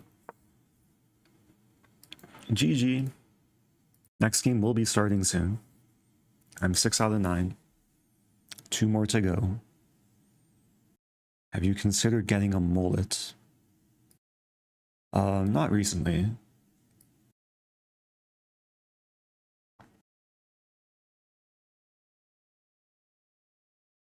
Yeah, we're getting some glimpse into the tricks and traps I might employ in like episode 80 of the tricks and traps we run. I start playing stronger players. Have to employ these high-level tricky openings.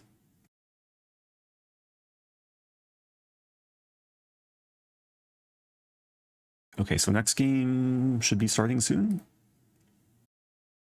I'm rooting for Hikaru because him winning will give me better tie breaks.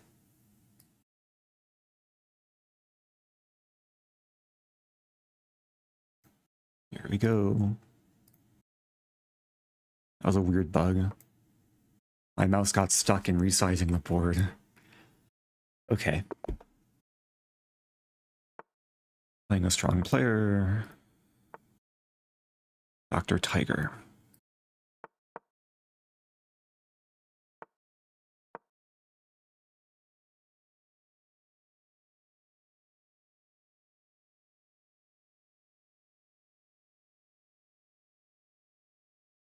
So it's kind of like a Queen's Indian with Bishop f4. I first encountered this actually from the black side. I played against Alex Yermolinsky many years ago, Chicago Open, and he crushed me. And then he made a video about it for ICC in his series Every Russian Schoolboy Should Know or Knows. But our game went a little bit differently. This line is actually quite pleasant for whites. If takes, there's queen f3 tactics. So I think more often than not, white will just get a good Benoni, get an e4. If knight takes, then queen f3 immediately.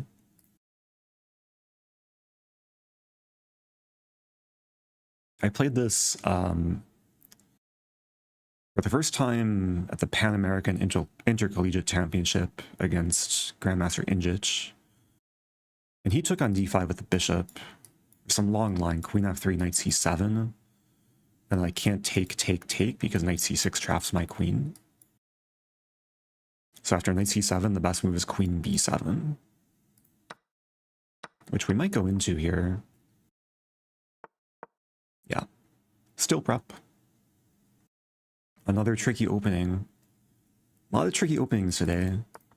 So d6 now, I think knight c4 castle. Not sure if there's a huge difference.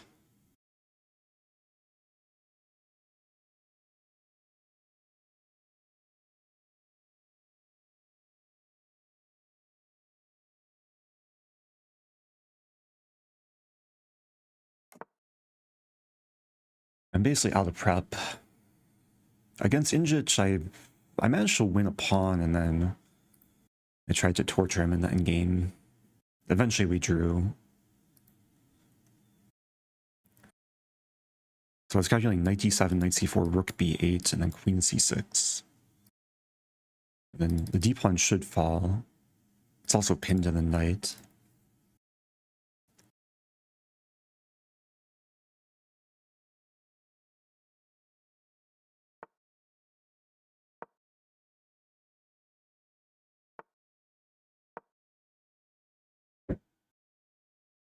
Doing very long time. I guess there's, wait, b5, taken rook b6?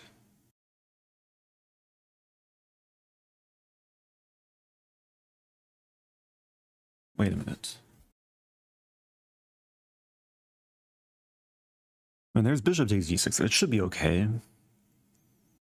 It's a little bit weird though.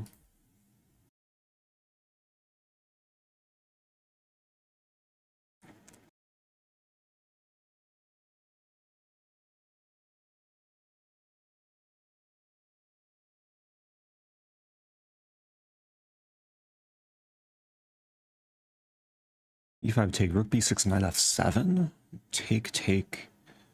Takes. It doesn't happen. So now I just take on d6.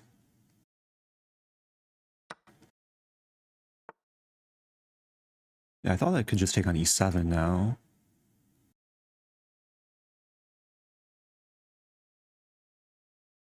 I guess we're just trading.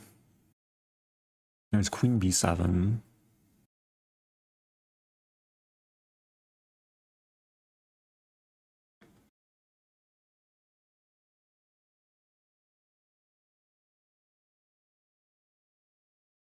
Let's go for this. Bishop e2. With some pressure. Bishop will find a happy place.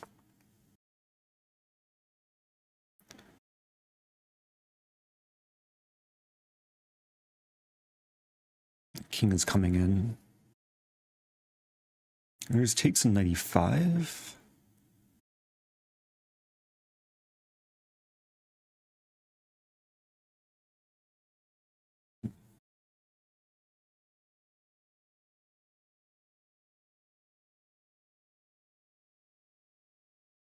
Bishop g4 looks interesting. Take.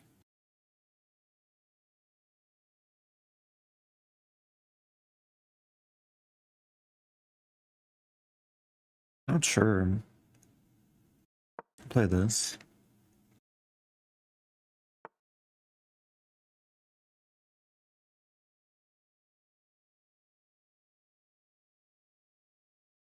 Let me just rook d2.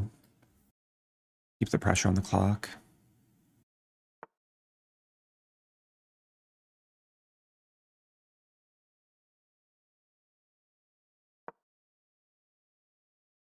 Now there's knight f5 ideas of king e7.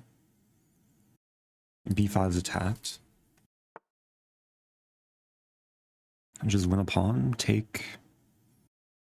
Knight d3 I can take.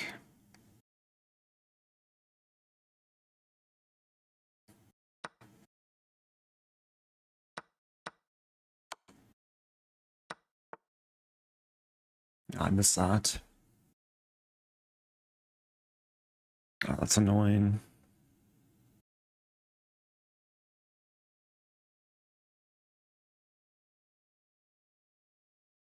A4, A6.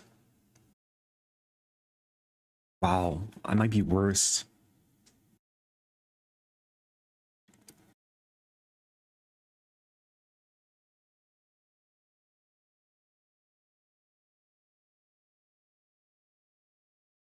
Okay, I have an idea.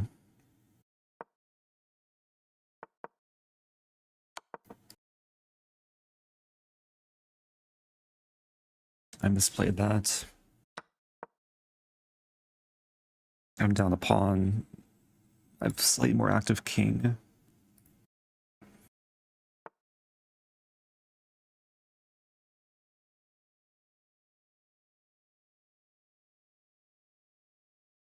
F5?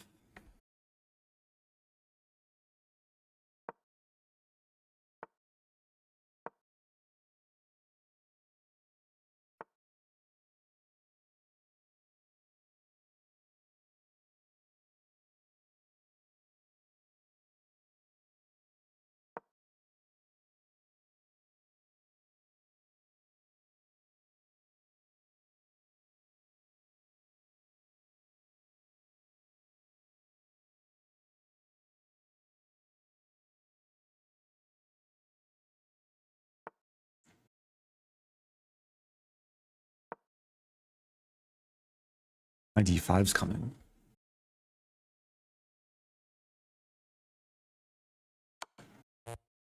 Oh, I forgot about that. Check.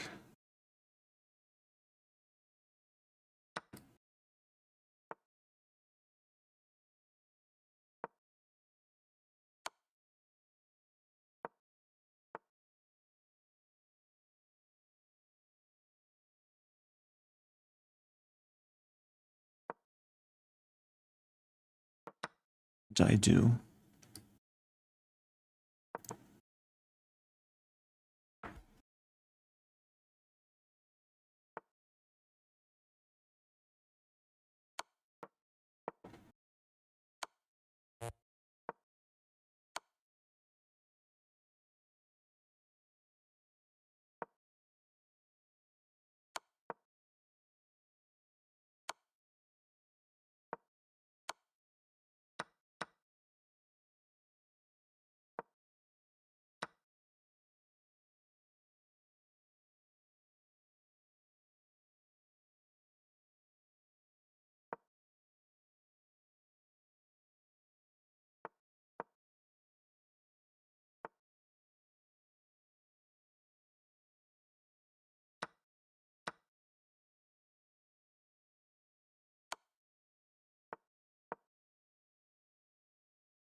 No!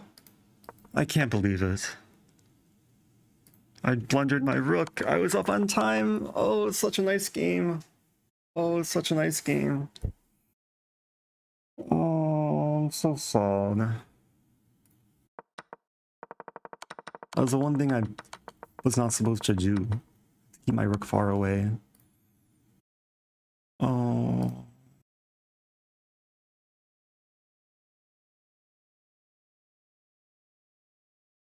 I should give myself like 10 blunders for that move. Okay. I fixed a blunder counter. Final game. Do I go full tilt?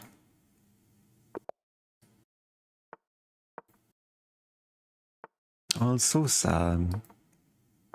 I played this player at some point, I think.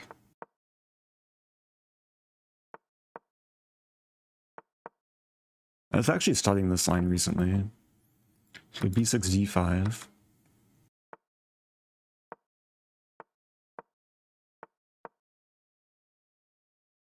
Rook e8, bishop c4. So I'm threatening this. This is exactly what I've studied like not too long ago. A couple of weeks ago. I was helping a friend prepare some openings.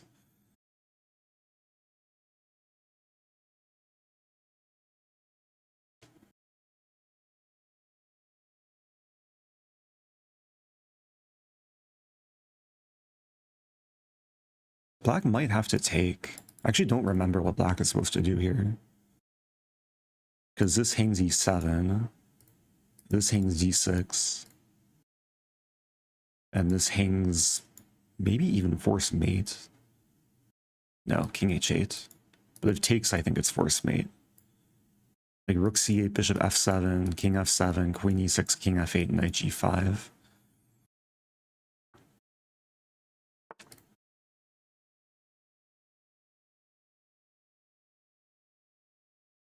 I'm still considering taking knight g5, king g8. No, it doesn't work. And there's d5.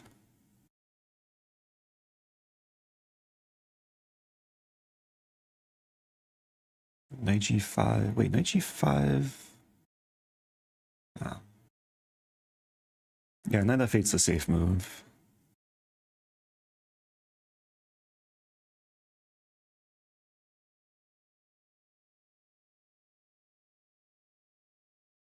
And maybe just d5 here. Not really what I want to do, though.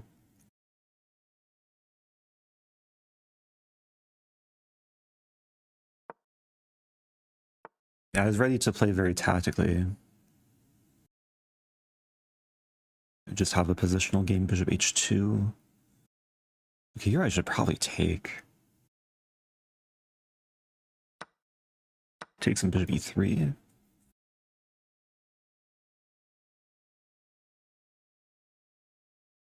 Okay, we have a somewhat open position.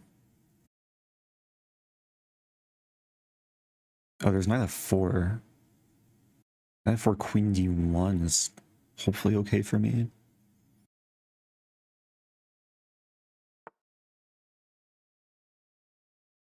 Okay, I have rook d1.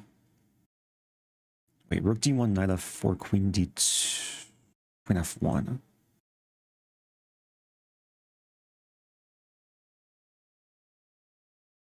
I don't think I can allow d4.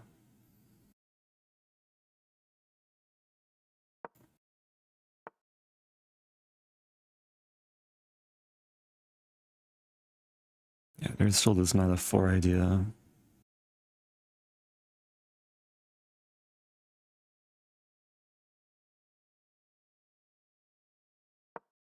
But knight f4, queen f1.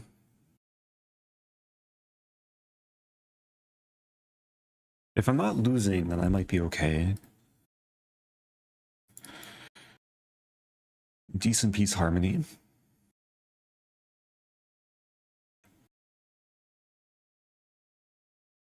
Yeah, it's a type of position where if tactics don't work for black, then white's probably better. Opponent's going for tactics. So takes. Knight f4.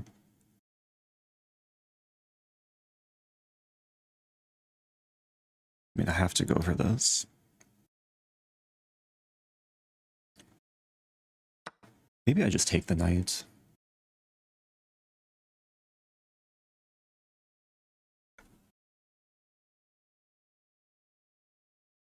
Not what I want to do.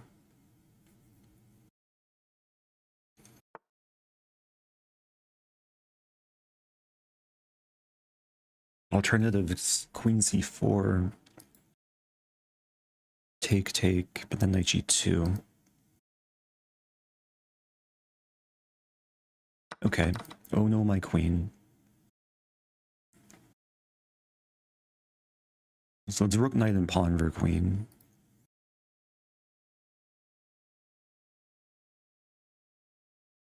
Rook e7 is an idea. And black's a little bit passive. Rook e7.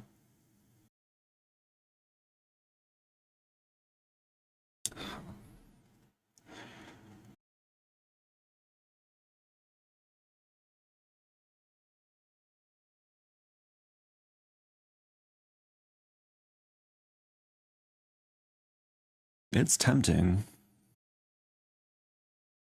D7, take.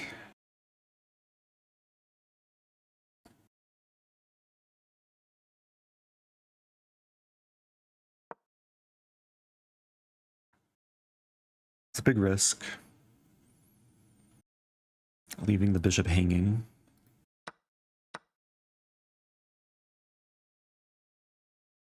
So I'm threatening the knight, threatening discoveries.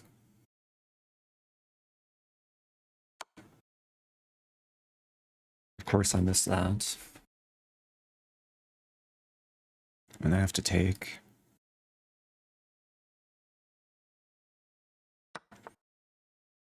-6.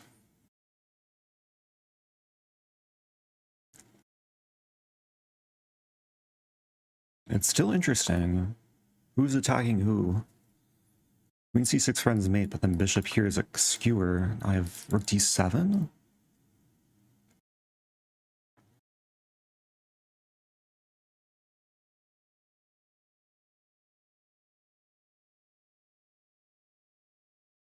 There's also knight g5. No, rook d7.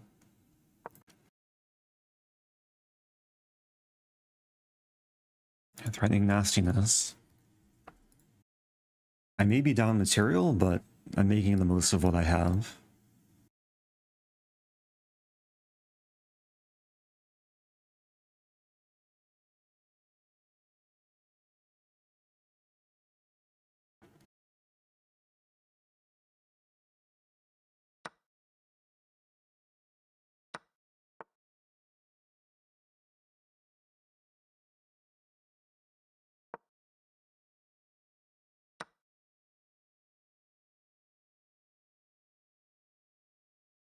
Just up a piece.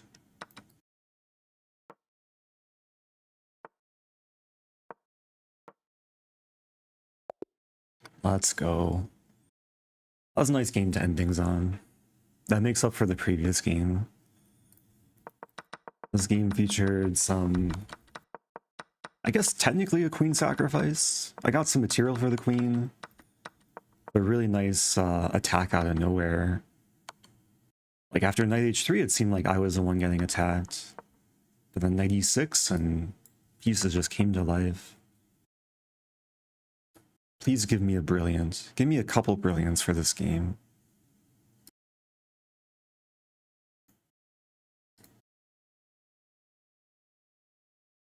One brilliant, okay. I'll take that.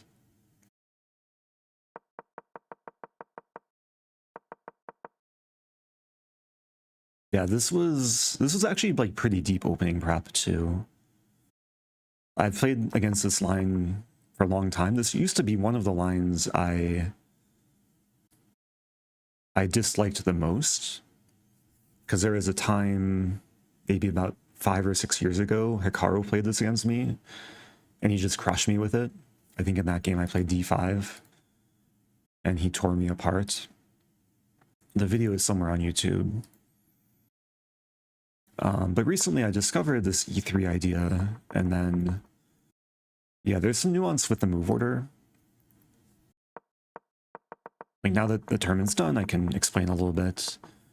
The h3 is engine's choice because if white doesn't play h3, knight h5 can be very strong in certain positions.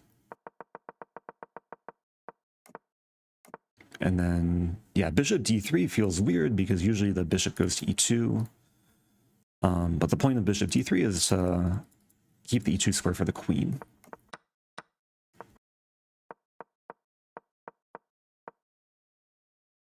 And yeah, when I was analyzing this, like usually when I analyze openings, I have the engine on, I see the top few lines, and I was wondering why the engine doesn't suggest rook c8. And it's very important, like when you are working with engine, you want to still use your brain and ask yourself, like, what if natural moves are played? In this case, rook c8 is a terrible move. Bishop takes f7. And if king takes, then it's force mate. Also, good job, Hikaru. Clear first, thus giving me better tie breaks. just to show this queen e6, knight g5, and black has no defense. So the brilliant move this game was bishop takes f4, sacking the queen. So let's just see like how the engine evaluates this. Actually says this is around equal. And it's actually still around equal after bishop takes f4. But yeah, it's necessary here. It's the only way not to be worse. I would have thought rook d7 would be brilliant too. Like not taking back, but just a Zwischenzug intermediate move. Anyway, let me update the score too. So I finished the tournament with 7.5. Actually gained rating. Sometimes it's difficult to gain rating in Title Tuesday, but I gained what, about 20 to 30 points. Oh, why not rook d8? To be honest, I didn't consider rook d8. Like I saw the mate threat and it looked good. Rook d8 would win back the queen, but it trades. Rook d8 takes, and I can only take one bishop at a time. And black would have good chances here to hold on. But with rook d7, black gives a queen for the rook, and then both bishops are still hanging. And then white's just going to be up a piece. So hopefully that makes sense.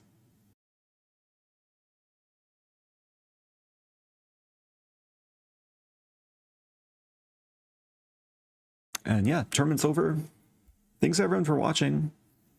Apologies, there wasn't too much chat interaction, as is usually the case with Title Tuesday. But I do hope people enjoyed watching, had a lot of fun games. What was my accuracy? 95.3, wow. Even I'm suspicious. I mean, it was opening prep for the first 13 moves. Was d5 correct? I was so reluctant to play d5.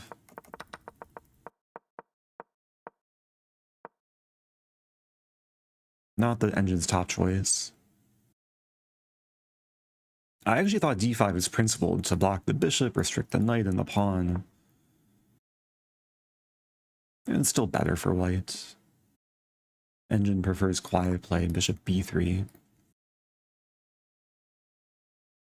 I guess that makes sense, because it's so hard to achieve e5.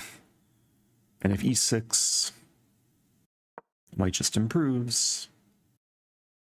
What's the plan? Another thing when I study openings with engines, I usually try and get an understanding of what to do in the middle game. Like after both players develop, the engine spits out some moves, says knight g5 or queen d3. Like if I'm to study this position more deeply, I'd be drawn to knight g5 because I'm curious, is there actually a threat with this move? Like some sack, h6. The idea is just to offer a trade. And then after the trade, the c-pawn can move. Restrict the bishop. Okay. Actually makes sense. Yeah, I like this idea.